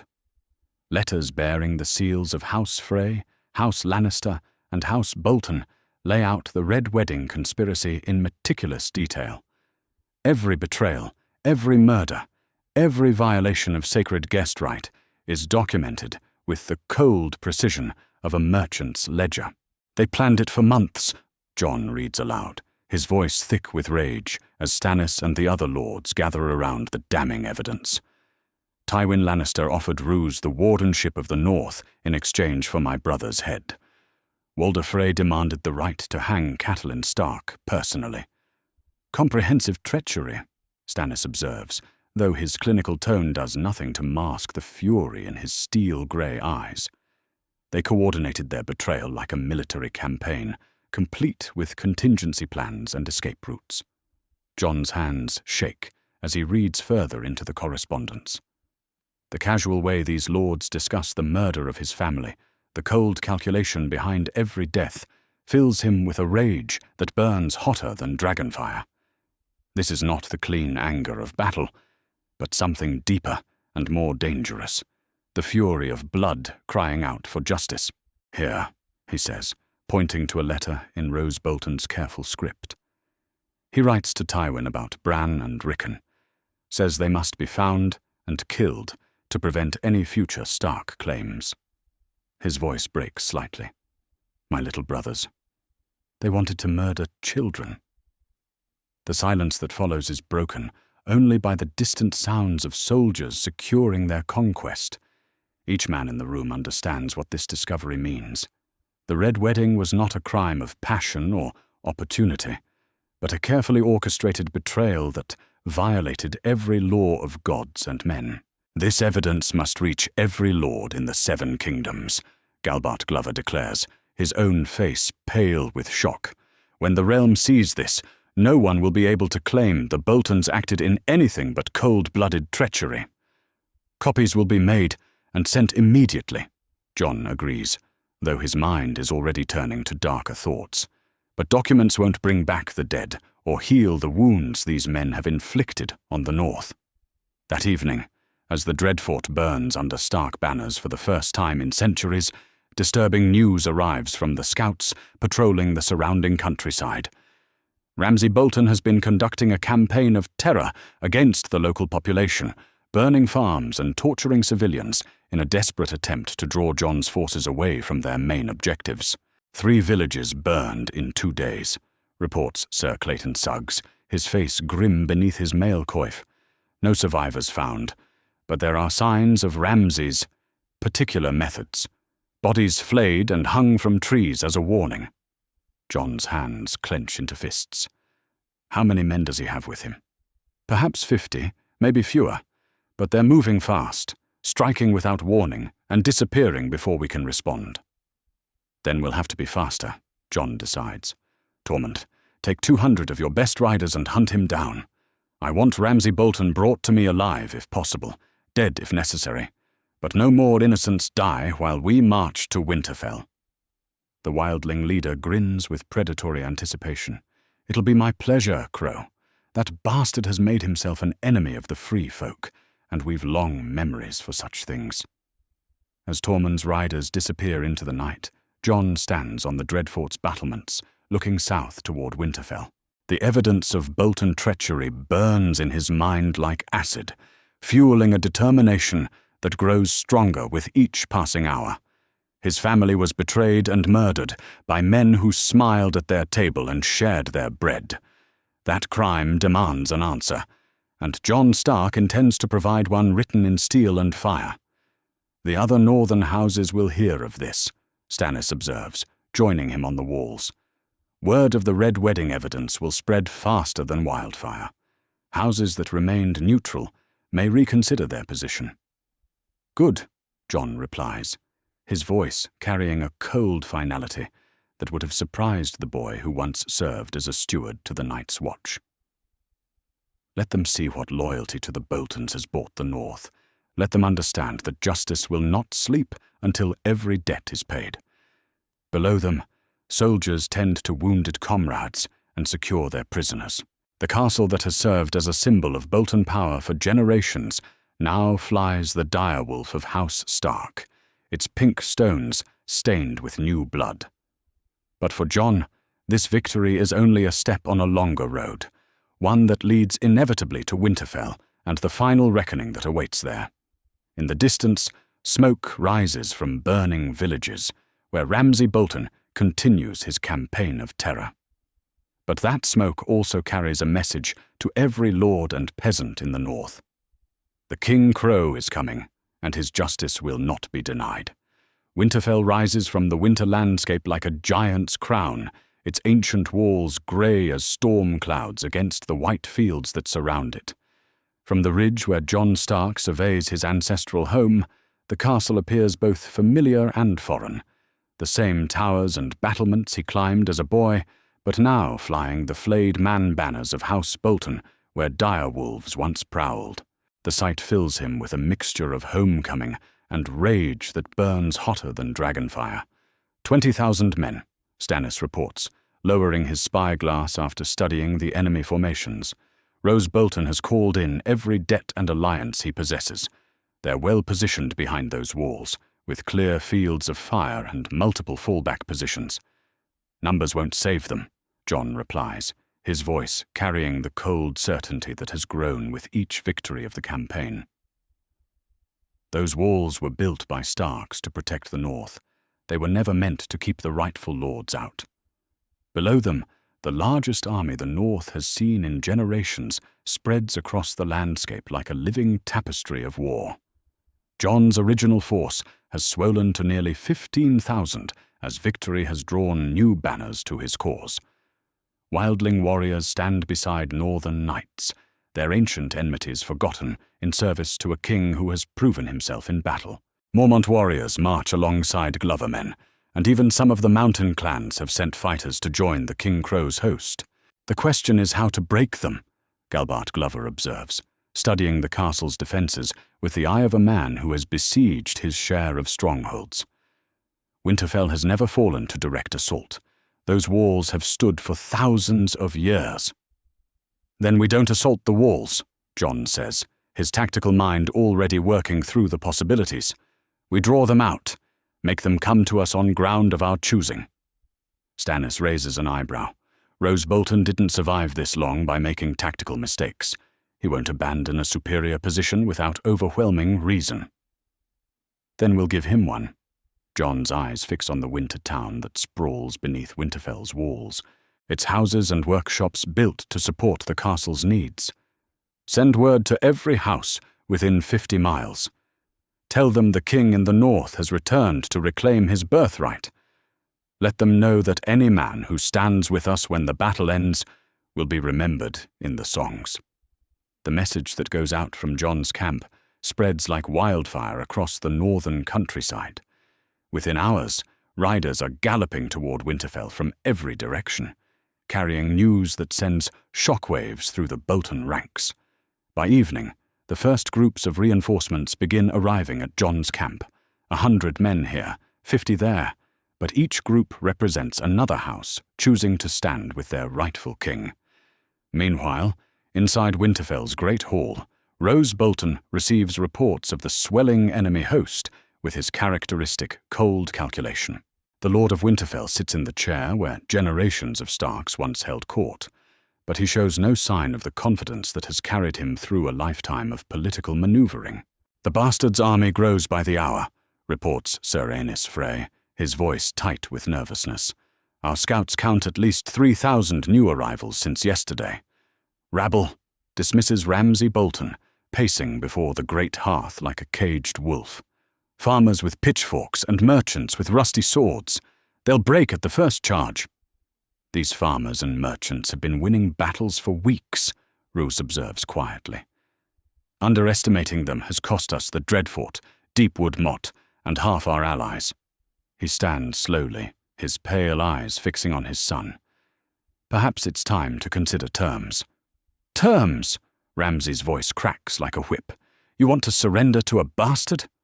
"I want to survive," Roose replies, "something that becomes less likely with each passing hour." But Ramsay Bolton has never been interested in survival when cruelty offers more immediate satisfaction. That night, under cover of darkness, he leads a small force out of Winterfell's gates on a mission that shocks even his hardened followers. When dawn breaks over the battlefield, the heads of 3 northern lords who recently declared for Jon are mounted on spikes before Winterfell's walls, men who were captured while traveling to join the royal army. The message is clear.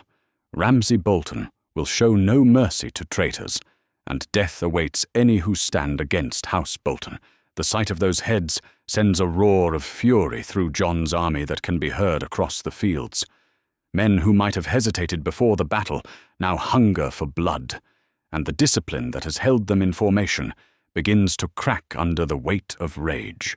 "He's trying to goad us into attacking," Stannis warns as Jon stares at the grisly display. "Ramsay wants us to charge those walls in anger, forget our tactics, and bleed ourselves dry against his defenses." "Then he'll be disappointed," Jon replies, though his knuckles are white where they grip Longclaw's hilt. "Signal the attack, but we do this our way. No mercy for the Boltons, but no stupid heroics either." The battle for Winterfell begins with the thunder of war horns echoing off ancient stones. Jon's army advances in coordinated waves, each group moving with the precision that weeks of campaigning have instilled. Stannis commands the center, his southern knights advancing behind a wall of shields while archers rain death on the castle walls. The Smallyon leads the right wing, his umber giants charging with axes raised and war cries that shake the earth. On the left, Tormund's wildlings move like wolves, seeking any weakness in the enemy lines. But it is Jon himself who leads the most crucial assault. With 200 of his best men, he charges directly at Winterfell's main gate, drawing every defender's attention, while Stannis' engineers work to undermine the walls from the flanks. Arrows and crossbow bolts fill the air above him, but Jon rides through the storm of steel as if protected by the gods themselves. "For Winterfell!" he shouts, his voice carrying across the battlefield. "For the north! For House Stark!" The cry is taken up by thousands of throats, and suddenly the entire army is surging forward with irresistible momentum. The careful tactics dissolve into something more primal. The fury of the North finally unleashed against the men who betrayed their trust. The first wall falls when Stannis' sappers detonate their charges beneath the eastern tower. The explosion sends tons of stone tumbling into the courtyard, creating a breach wide enough for 100 men to charge through shoulder to shoulder. Jon leads the assault through the gap, Longclaw carving a path through the Bolton defenders like a farmer cutting wheat. "The Great Hall!" he shouts to his men. "Take the Great Hall!"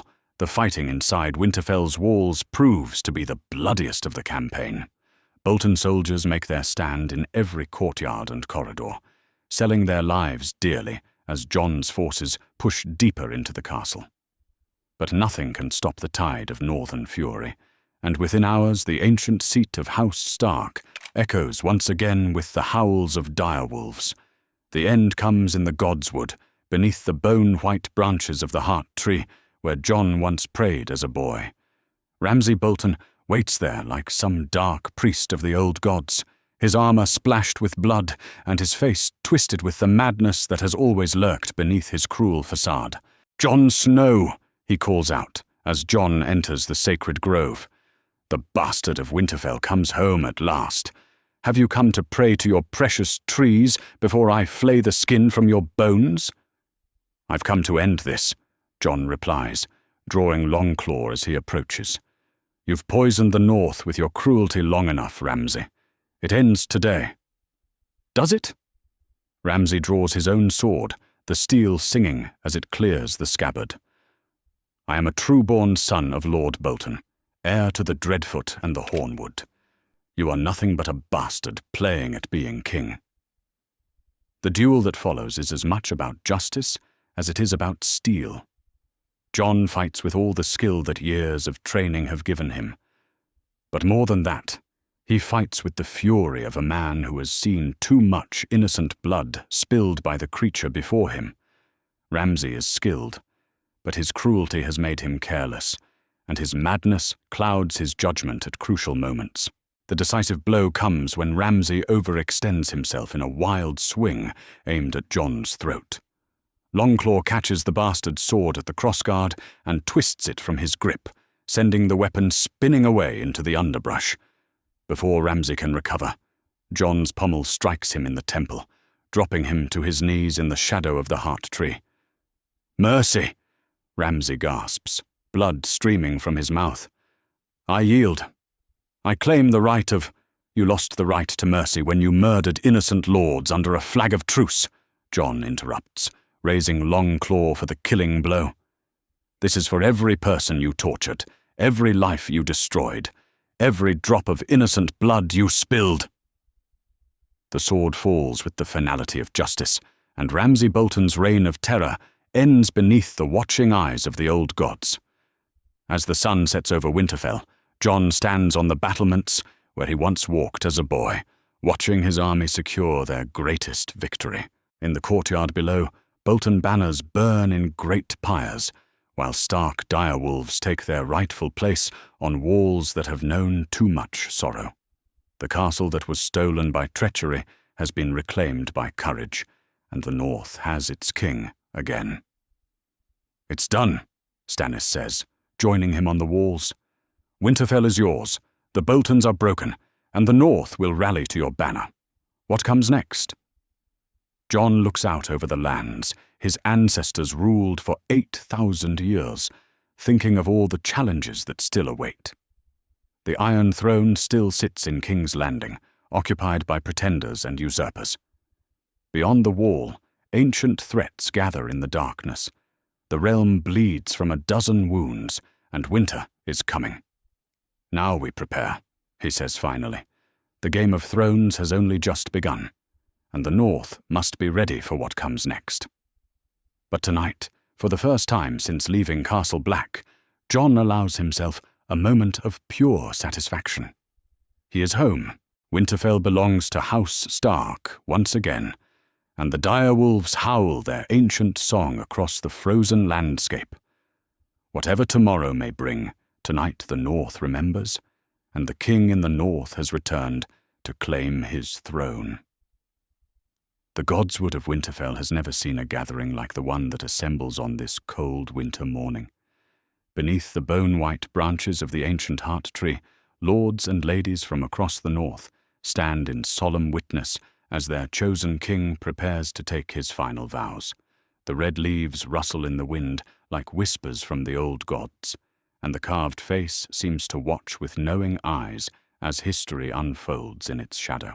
Jon Stark kneels before the weirwood on the same ground where generations of his ancestors swore their oaths, but today he will speak words that no Stark has uttered for 300 years. Around him, banners snap in the bitter wind. The dire wolf of House Stark, the giant of House Umber, the bear of House Mormont, and dozens of others representing the houses that have chosen to follow their bastard king to independence.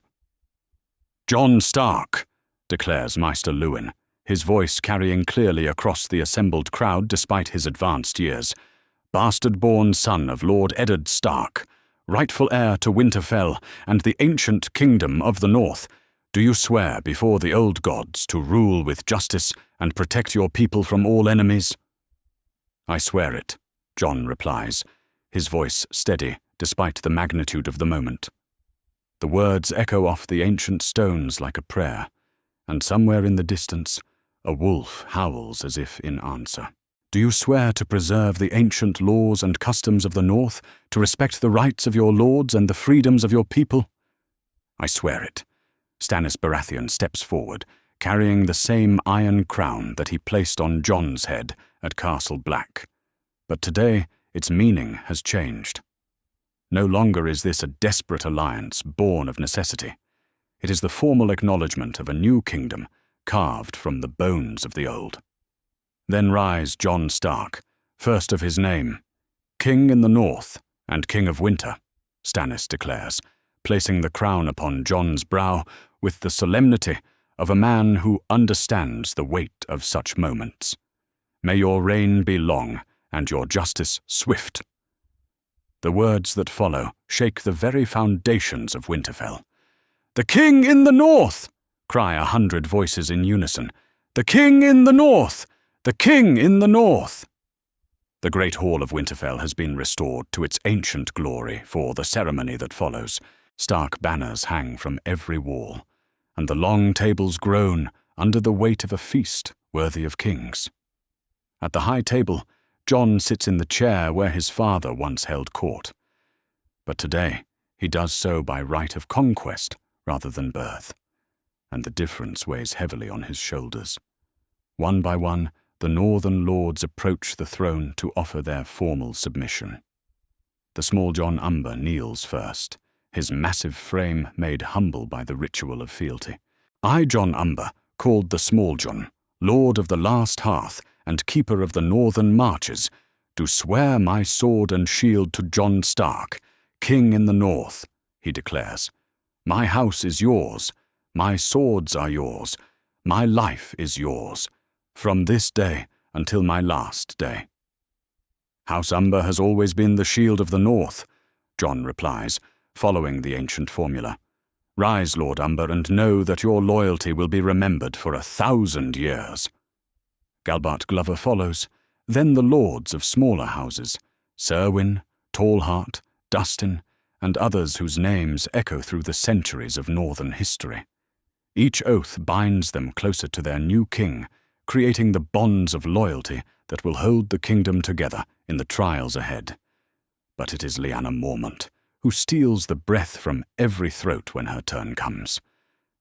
The 10-year-old girl approaches the throne with the bearing of a woman 3 times her age, her small chin raised in defiance of anyone who might question her authority. "Jon Stark," she declares, her voice carrying across the silent hall with surprising power. "House Mormont has known no king but the King in the North, whose name is Stark. 1,000 years before the conquest, a promise was made, and we have never forgotten. The North remembers, Lord Stark. The North remembers, and the Mummer's farce is almost done. My sword is yours in victory and defeat, from this day until my last day." The hall erupts in cheers that seem to shake the very stones of Winterfell. This child, barely old enough to hold a sword, has spoken words that will be remembered in songs for generations. Jon feels tears prick his eyes as he looks down at this fierce little girl who embodies everything noble about the North. House Mormont has always been the truest friend of House Stark, he says when the cheering finally dies down. Rise, Lady Lyanna, and know that your courage will be sung of in halls yet unbuilt. When the last oath has been sworn and the final lord has pledged his fealty, Jon calls his first council as king in the North. In the solar that once served his father, he gathers the men who will help him shape this new kingdom from the ashes of the old. Sir Davos Seaworth, Jon begins, addressing Stannis' former hand, you've served one king with honor and wisdom. I would ask you to serve another, if you're willing. The Onion Knight shifts uncomfortably in his chair. Your grace honors me, but my loyalty belongs to King Stannis. I cannot serve two masters. You won't need to, Stannis interjects from his place at the table. I release you from your oath, Davos. This young king has more need of your counsel than I do. He meets Jon's eyes across the table. Consider it my parting gift to the North. Davos looks between the two kings for a long moment, before nodding slowly. Then I accept your grace. Though I warn you, I'm a simple man with little learning and no gift for pretty speeches. The North has little use for pretty speeches, Jon replies. We need honest counsel and loyal service. Will you accept the position of Hand of the King? The silence that follows seems to stretch for an eternity before Davos nods. Aye, your grace. I'll serve. Samwell Tarly, Jon continues, turning to his oldest friend. I name you my Grand Maester. The realm will have need of your wisdom in the years ahead. Jon, I'm not even a Maester yet, much less a Grand Maester, Sam protests, his round face flushed with embarrassment. The Citadel would never. The Citadel serves the realm, and I am the realm's chosen representative in the North, Jon interrupts. Your learning exceeds that of most masters, and your loyalty is beyond question. Will you accept? Sam's answer comes in the form of a slow nod, though he still looks overwhelmed by the responsibility being placed on his shoulders. Tormund Giantsbane, Jon says, addressing the wildling chief, I name you Lord Commander of the Royal Guard. Your people need a voice at court, and I need warriors I can trust absolutely. Tormund grins, his weathered face creasing with amusement. King's Guard sounds fancy. Do I get one of those pretty white cloaks? You get whatever color cloak you want, Jon replies with the first smile anyone has seen from him all day. Just promise me you'll keep me alive long enough to make this kingdom work. That I can do, Crow. That I can do. As the council breaks up and the lords disperse to their chambers, a raven arrives from the south, bearing news that changes everything. The bird settles on the windowsill with obvious exhaustion, its black feathers ruffled by the long flight from King's Landing. The message it carries sends ripples of shock through Winterfell's halls. King Tommen has been crowned in King's Landing, Jon reads aloud to his inner circle. Cersei Lannister rules as Queen Regent, but her power is contested by a dozen different factions. Lord Tywin is dead, murdered by his own son. The capital is in chaos, and the realm bleeds from a dozen wounds. Opportunity, Stannis observes, though his voice carries little satisfaction. A weak king and a divided capital. The Seven Kingdoms haven't been this vulnerable since Robert's rebellion. Or this dangerous, Davos counters. Desperate men do desperate things, and there's no telling what Cersei Lannister might attempt to hold on to power.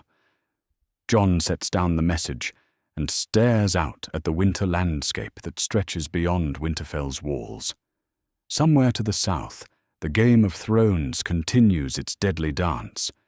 But here in the north, a different game has begun. His people look to him for leadership, protection, and justice, and he cannot fail them. "Send ravens to White Harbour, Baratheon, and the smaller keeps," he commands. "Let every lord in the north know that we stand independent of the Iron Throne's madness.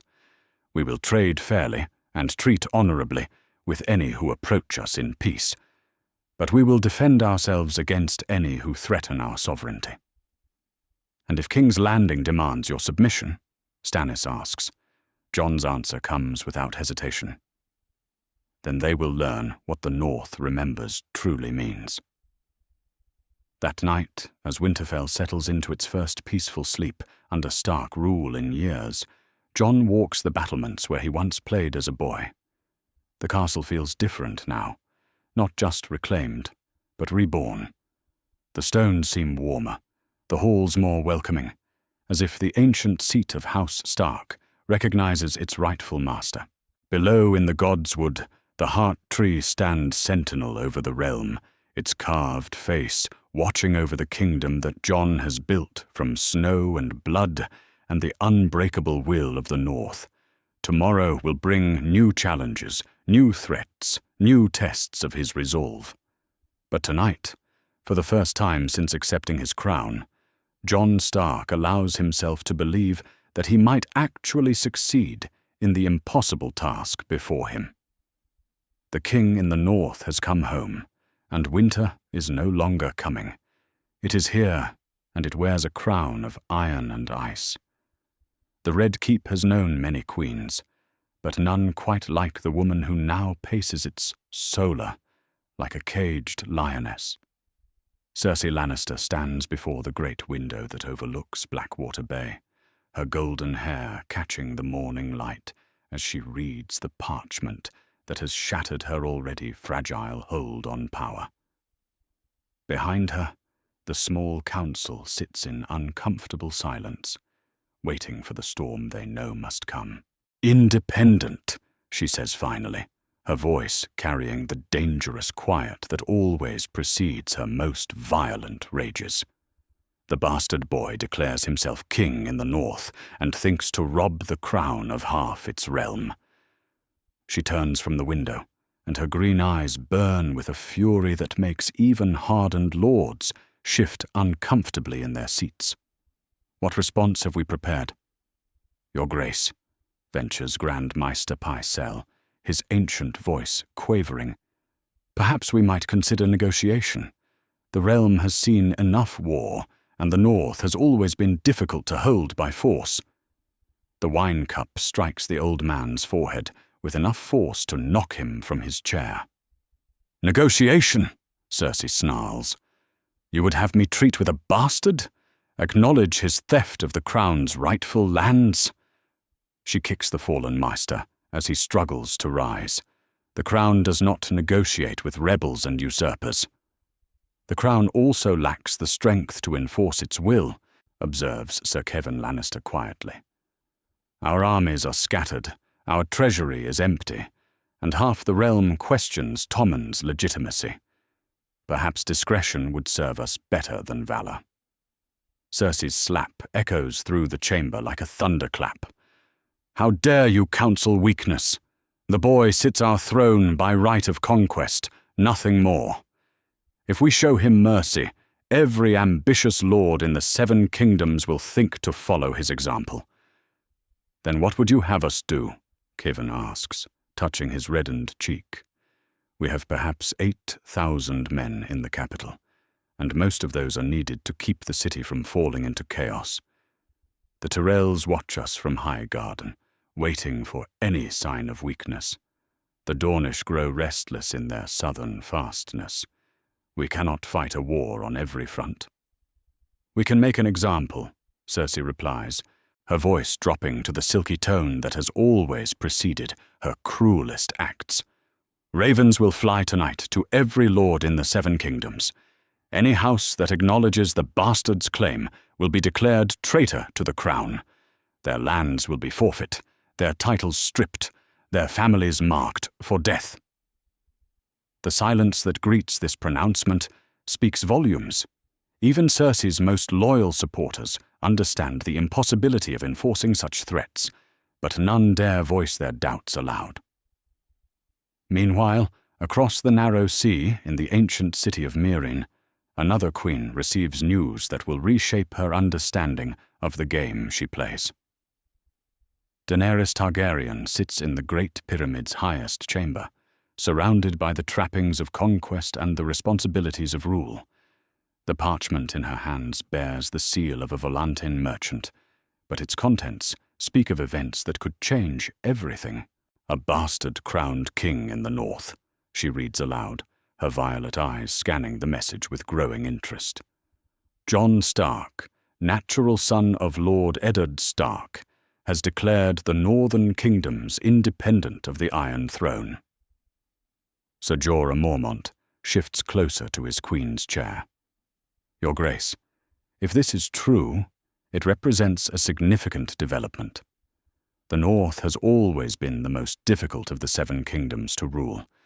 If it has truly broken away, it means the realm is weaker," Daenerys interrupts, but her tone suggests deeper consideration than her words might imply.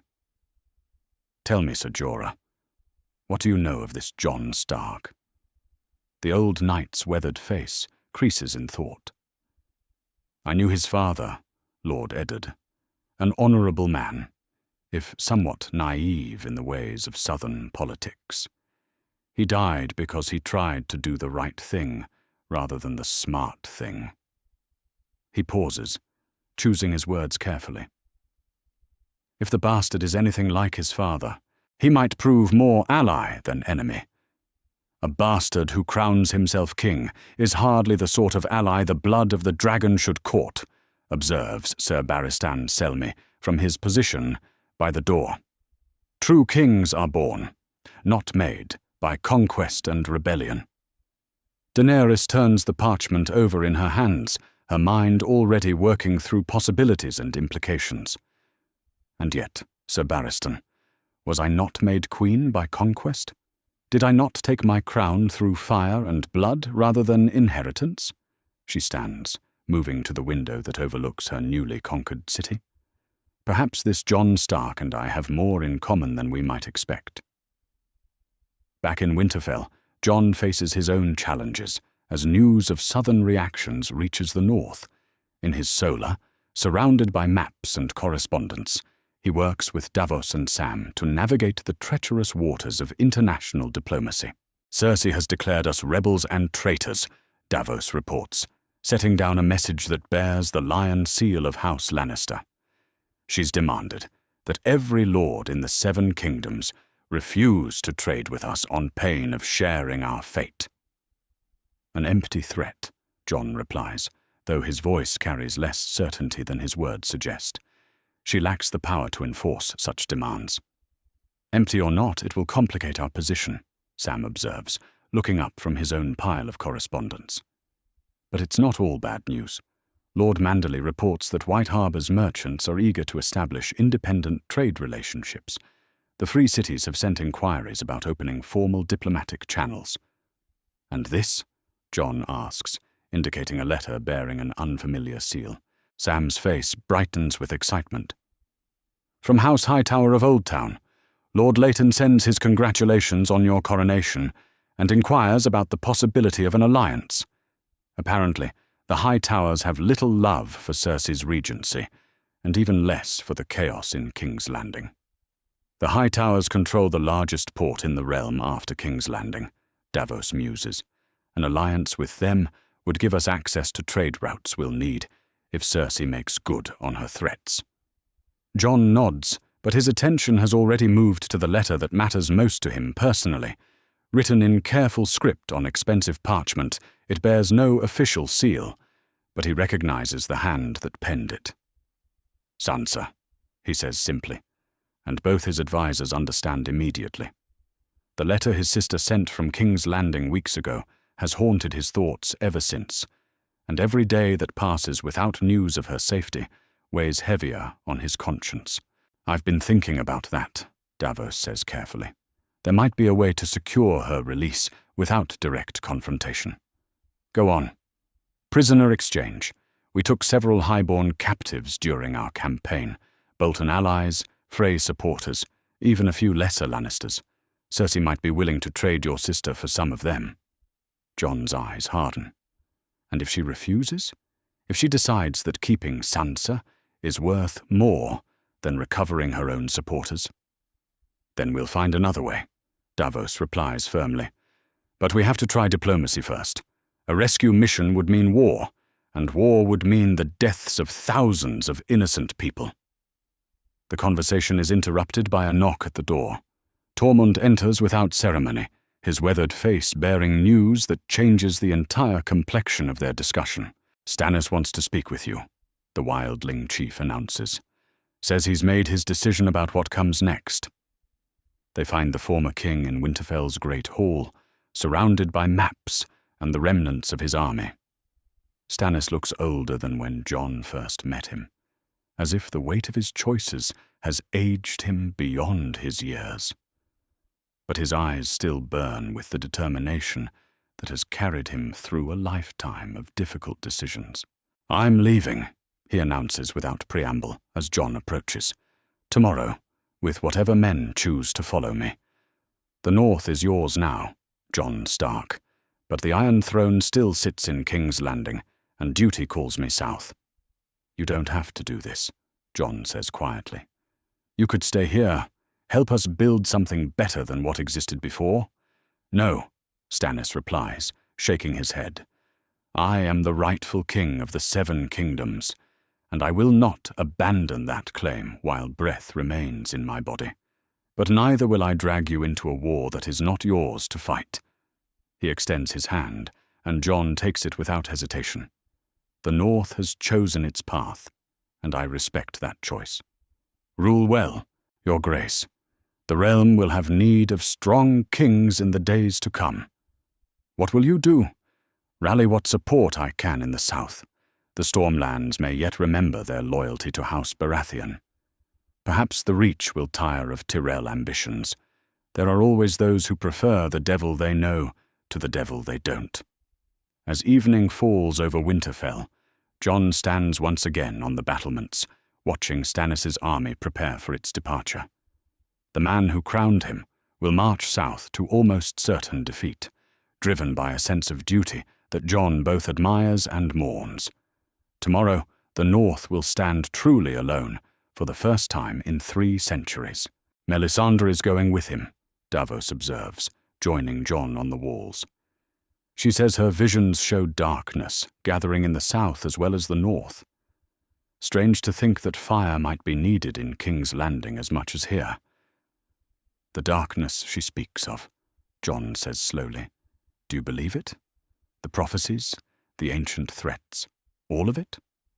Davos considers the question carefully. I've seen enough impossible things in recent years to keep an open mind. The dead walking, dragons flying, red priests bringing men back from death. The world is stranger than we thought. If half of what Melisandre says is true, we'll need every advantage we can find. Then we'd better start preparing, Jon decides. Send ravens to every keep in the north. I want reports on the state of our defenses, our supplies, our weapons. If ancient evils are stirring beyond the wall, we'll meet them with steel and courage and the determination of the north. That night, as Winterfell settles into uneasy sleep, Jon works late in his solar, writing letters that will determine his kingdom's future. To Old Town, accepting Lord Hightower's offer of alliance. To the Free Cities, opening negotiations for trade agreements. To Cersei Lannister, proposing a prisoner exchange that might bring Sansa home. But it is the final letter that costs him the most effort, a message to be sent across the narrow sea to a queen he has never met, but who might hold the key to the realm's future.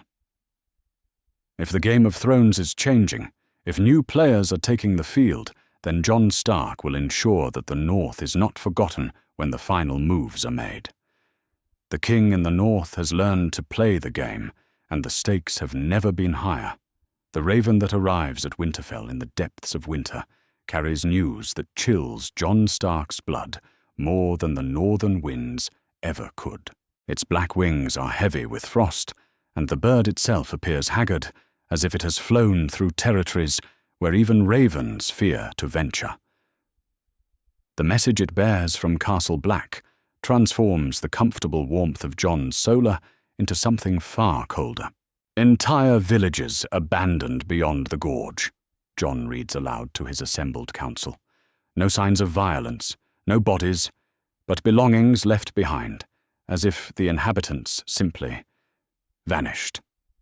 He sets down the parchment, his dark eyes meeting those of each man around the table. "This is the third such report in as many weeks." Sir Davos shifts uncomfortably in his chair. "Could be wildling raids, Your Grace. There are still free folk beyond the wall who didn't come south with Mance's host. Wildlings take captives, steal supplies, burn what they can't carry," Tormund counters, his weathered face grim. "They don't make people disappear like morning mist. This is something else. Something worse." Sam looks up from the collection of ancient texts he's been studying, his round face pale in the firelight. "I've been researching the old stories, the legends of the Long Night. According to the accounts in the Citadel's archives, this is exactly how it began before. Isolated settlements going silent, people vanishing without a trace, the dead walking again." "The dead don't walk, Sam," Davos says gently. "That's just stories meant to frighten children." "Is it?" Jon asks quietly. "Maester Aemon believed the threats were real. So did Mormont. Every Lord Commander for the past 100 years has warned that something evil stirs in the far north." He stands, moving to the window that overlooks Winterfell's courtyard. What if they were right? Outside, soldiers drill in the snow, their breath steaming in the cold air as they practice formations and weapon work. These men have proven themselves against human enemies, but Jon wonders how they would fare against foes that feel no pain, fear no death, and rise again from every defeat. "The Night's Watch has always been our shield against such threats," Sam offers hopefully. "Perhaps they can contain whatever this is." "The Night's Watch has perhaps 300 men left," Jon replies. "If even half the old stories are true, that's not nearly enough." He turns back to face his advisors. "We need to prepare for the possibility that this threat will come south of the wall." "Prepare how?" Davos asks. "If we're truly facing supernatural enemies, what weapons do we use? What tactics work against the dead?" The answer comes from an unexpected source. The solar door opens without announcement, and Melisandre glides into the room like flame made manifest. Her red robes seem to glow with their own inner light, and her eyes burn with visions that have driven her to abandon her king and return to the north.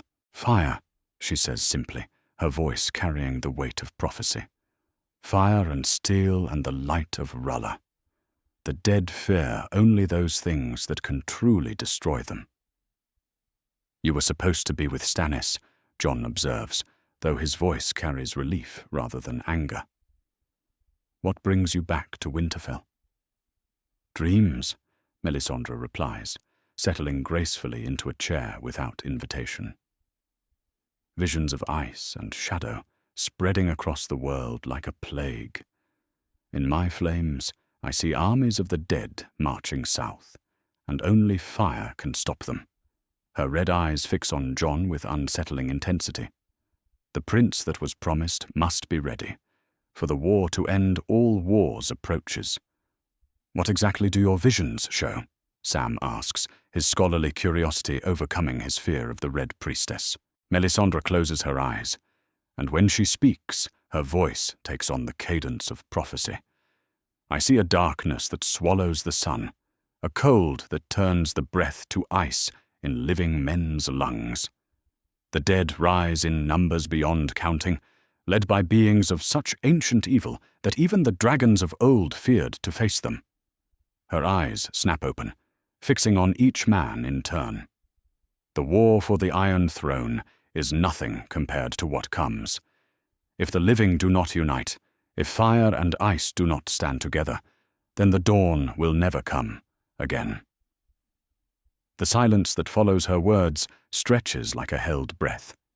Each man in the room grapples with the implications of what she has said, trying to reconcile their rational minds with warnings that sound like madness.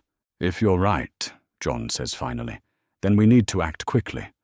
Davos, send ravens to every keep in the north. I want reports on supplies, weapons, anything that can burn. We'll need dragon glass as well. The old stories say it can kill the dead permanently." "There's an abandoned mine on Dragonstone," Sam offers. "Ancient texts mention vast deposits of dragonglass there, though I'm not sure how we'd gain access to it." "One problem at a time," Jon decides. "Tormund, your people know the lands beyond the wall better than anyone. What can you tell us about these disappearances?" The wildling chief's face grows even more grim. "The far north has always been cursed," he says slowly.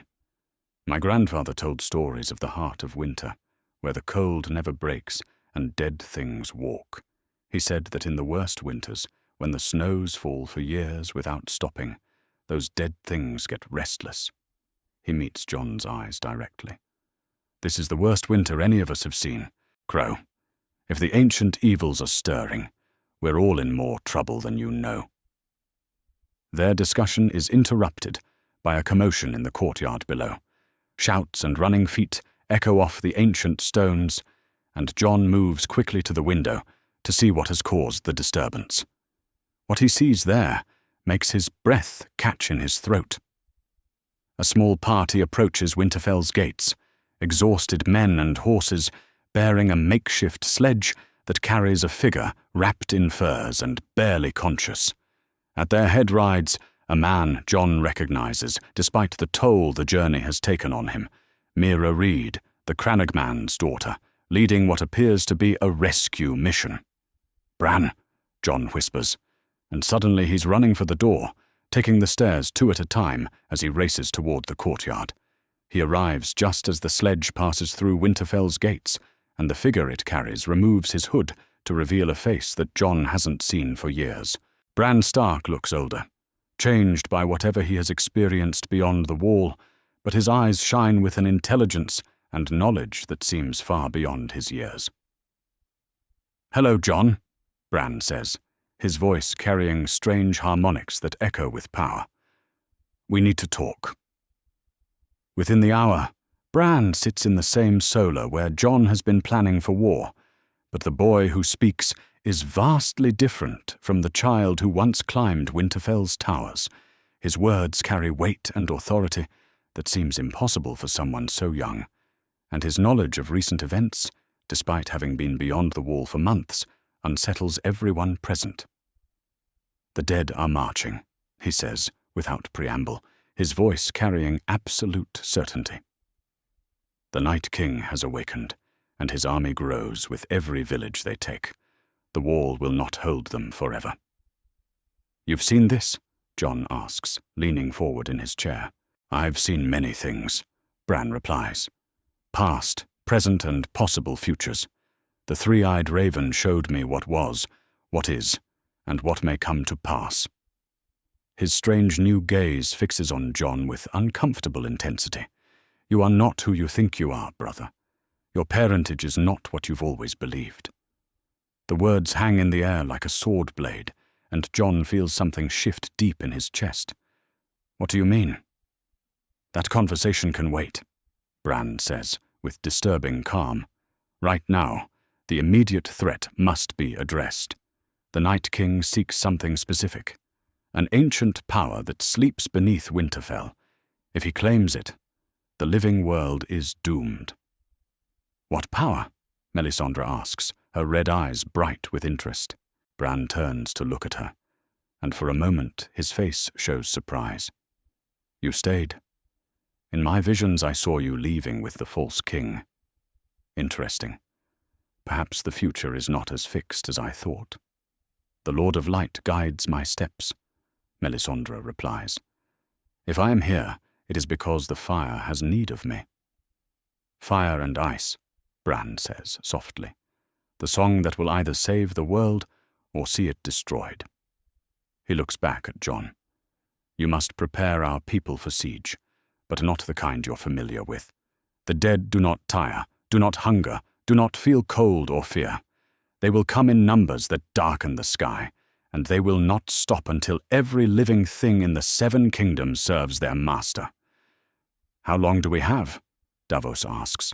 Weeks, perhaps a month before they reach the wall. Less time before it falls. Bran's voice carries the weight of prophecy. But there is hope. Dragonglass can kill them, as can Valyrian steel and fire. More importantly, if the Night King can be destroyed, his entire army falls with him. And how do we kill something that's already dead? Tormund asks with gallows humor. Bran's smile is not entirely human. Very carefully, and with help from quarters you don't expect, the Game of Thrones is ending, but a greater game is about to begin. The living must stand together, or the living will fall together. As evening settles over Winterfell, Jon stands once more on the battlements. But tonight the view fills him with foreboding rather than satisfaction. Somewhere to the north, an ancient evil stirs in the darkness, marshalling forces that threaten not just his kingdom, but all of human civilization. In the distance, wolves howl their warnings to the night, and the wind carries whispers of the winter that is no longer coming. It has arrived, and it brings death in its wake. The king in the north faces his greatest test, and the stakes have never been higher. Not just crowns and kingdoms, but the survival of every living soul depends on the choices he makes in the dark days ahead. The great hall of Winterfell has never held so many souls as it does on this cold winter morning. Northern lords sit beside wildling chiefs, their ancient enmities forgotten in the face of a threat that dwarfs all human quarrels. At the high table, Jon Stark surveys the assembled might of his kingdom. 15,000 men sworn to his banner, their steel sharp and their courage tested in battle. But today, he must ask them to face an enemy unlike any they have ever known. Brothers, he begins, his voice carrying clearly to every corner of the hall. Friends, allies. We stand at the threshold of a war that will determine the fate of every living soul in the 7 kingdoms. He pauses, letting the weight of his words settle over the assembled warriors. The dead march south, led by creatures of such ancient evil that even the old stories barely hint at their power. They feel no pain, know no fear, and will not stop until the world belongs to the darkness. A murmur runs through the crowd, fear and uncertainty rippling like wind through wheat. Jon raises his hand, and silence falls immediately. I will not lie to you, he continues. This enemy cannot be reasoned with, cannot be bought, cannot be defeated by conventional means. They will come in numbers that darken the sky, and every man they kill will rise to fight beside them. His dark eyes sweep across the faces before him, meeting the gaze of lords and common soldiers alike. But they can be stopped. Fire kills them. Dragonglass destroys them. Valyrian steel cuts them down permanently. He draws Longclaw from its scabbard, the ancient blade catching the torchlight like captured starfire. More importantly, they can be led. Kill their commanders, and their armies fall. Destroy the Night King, and this threat ends forever. And how do we manage that? Calls out Small John Umber from across the hall. If this Night King is as powerful as the stories say, how do we get close enough to strike? Jon's smile carries no humor, only grim determination. The same way we've won every battle since I took this crown, by being smarter, braver, and more stubborn than our enemies. The dead may not feel fear, but they also don't learn. They don't adapt. They don't inspire their followers or forge new alliances. He sheathes Longclaw with a sharp ring of steel. We do, and that will be the difference. From the back of the hall, Tormund Giantsbane's voice booms across the assembled crowd. The King Crow speaks true words. I've seen the dead walk, and I've seen them burn. Fire and steel and the courage of free folk. That's all we need to send these ancient bastards back to whatever hell spawned them." The cheer that greets this declaration shakes the very stones of Winterfell. Men who have fought against each other for generations stand shoulder to shoulder, united by a king who has proven himself worthy of their loyalty. Jon feels the weight of their trust settle on his shoulders like a mantle. Heavy, but not crushing. This is what he was born for, he realizes. Not to sit a throne in comfort, but to stand between the realm and the darkness. After the council disperses, Jon makes his way to the Godswood, where Bran waits beneath the heart tree. His brother, or the being that was once his brother, sits motionless in his wheeled chair, his strange eyes fixed on something only he can see. When Jon approaches, those eyes turn to him with unsettling intensity. "The wall trembles," Bran says without preamble, his voice carrying harmonics that seem to echo from the stones themselves. The ancient spells that hold it together grow weak. The Night King's presence corrodes the magic that has protected the realm for 8,000 years. "How long before it falls?" Jon asks, settling on a fallen log beside his brother's chair. "Days, perhaps a week. The horns of winter sing in the darkness, and even the children's greatest work cannot stand against their call forever." Bran's gaze shifts to the carved face of the weirwood. But there is hope. The forges of Winterfell burn day and night now, remaking steel with knowledge drawn from the deepest vaults. Jon follows his brother's gaze to see smoke rising from the castle's smithies, where master craftsmen work with ancient texts and mysterious techniques to prepare weapons for the coming war. Sam's research into old Valyrian methods has yielded unexpected fruit, not the secret of making new Valyrian steel, but ways to reforge existing blades and strengthen common steel with lost techniques. "Micken's apprentices have done good work," Jon observes, thinking of the old smith who died when Theon took Winterfell. 50 good blades from broken heirloom swords, and twice that many spear points edged with dragon glass. "It will not be enough," Bran says quietly. "But it may be sufficient. The difference between victory and defeat often comes down to small margins.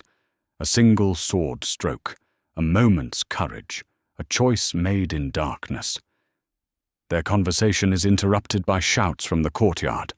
Jon rises quickly, his hand moving instinctively to Longclaw's hilt as he moves toward the sound of commotion. What he sees stops him dead in his tracks.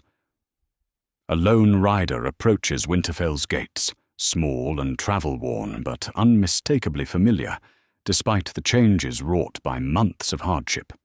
The horse is northern-bred, sturdy and sure-footed, but the rider's clothing speaks of foreign lands and stranger experiences. When the figure removes her hood, Jon's breath catches in his throat. "Arya," he whispers, and then he's running across the courtyard like a boy again. Not a king burdened with the fate of kingdoms. She slides from her horse just as he reaches her, and for a moment they simply stare at each other, brother and sister reunited after what feels like a lifetime of separation. Arya has grown taller, her face sharpened by hardship and training, but her eyes still hold the same fierce spirit that made her the terror of Winterfell's servants. "Hello, Jon," she says, and then they're embracing with desperate intensity, years of fear and separation melting away in the warmth of family reunion. "How?" Jon asks when they finally separate. "How are you here? The last I heard, you were sailing for Braavos with some very dangerous people who taught me very dangerous things," Arya interrupts, her hand resting casually on the pommel of a slender sword at her hip. "But when word reached the free cities that Jon Stark had been crowned king in the north, I decided my place was here. Family first, always." "It's dangerous here now," Jon warns. "The dead are coming, Arya, An army of them, led by creatures that shouldn't exist. Arya's smile is sharp as her blade. Then they'll learn that Starks are dangerous too.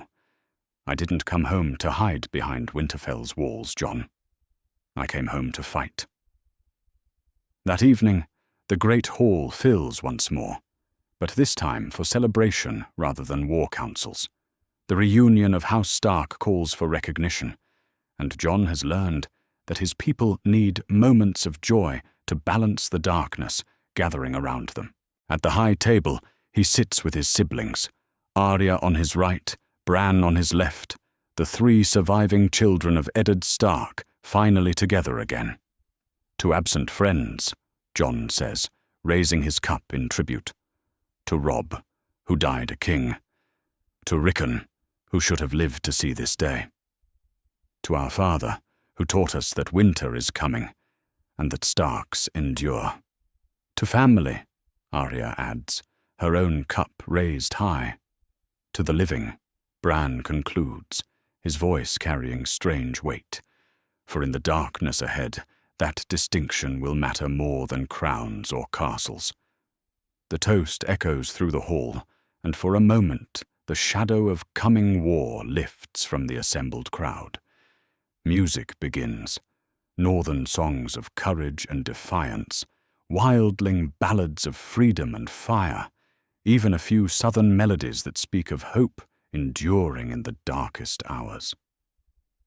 Jon watches his people celebrate and feels something that has been absent since he first put on the crown. Peace, not the peace of victory, for the greatest battle still lies ahead. Not the peace of safety, for ancient evils gather in the darkness beyond the wall, but the peace of knowing that he has become what his kingdom needs, a king who stands between his people and the night, whatever the cost to himself. Later, alone in his solar, Jon stands before the great window that overlooks the battlements. In the distance, the lights of military camps sparkle like earthbound stars, marking the positions of his army as they prepare for the war to come.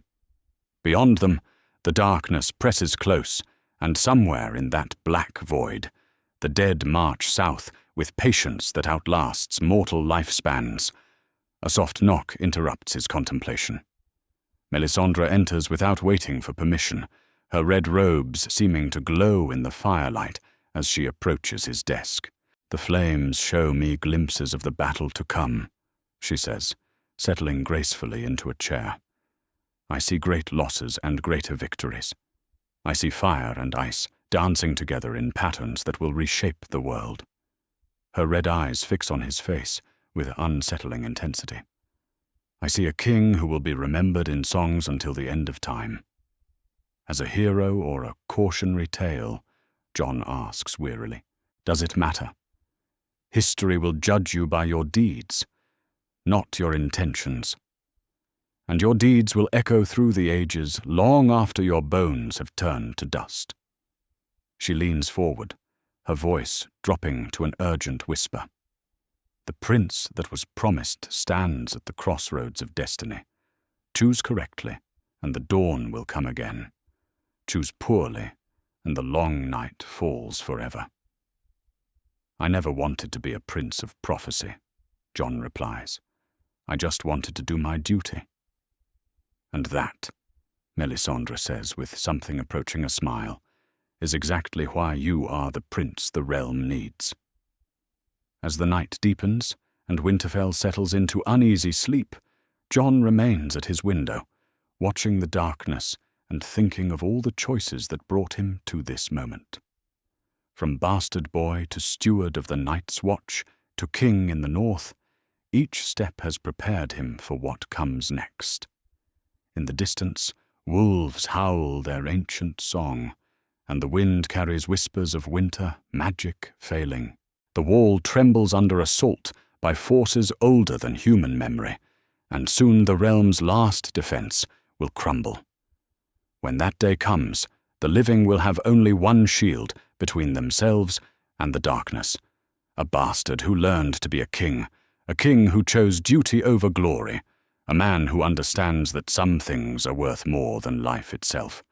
The king in the north stands ready for the dawn that may never come, and his steel is sharp for the night that promises to be very long indeed. That's our theory. The north is a land filled with exciting stories and possibilities, and we love exploring them. If you want to accompany us on this journey across the Seven Kingdoms and beyond, then please like, share,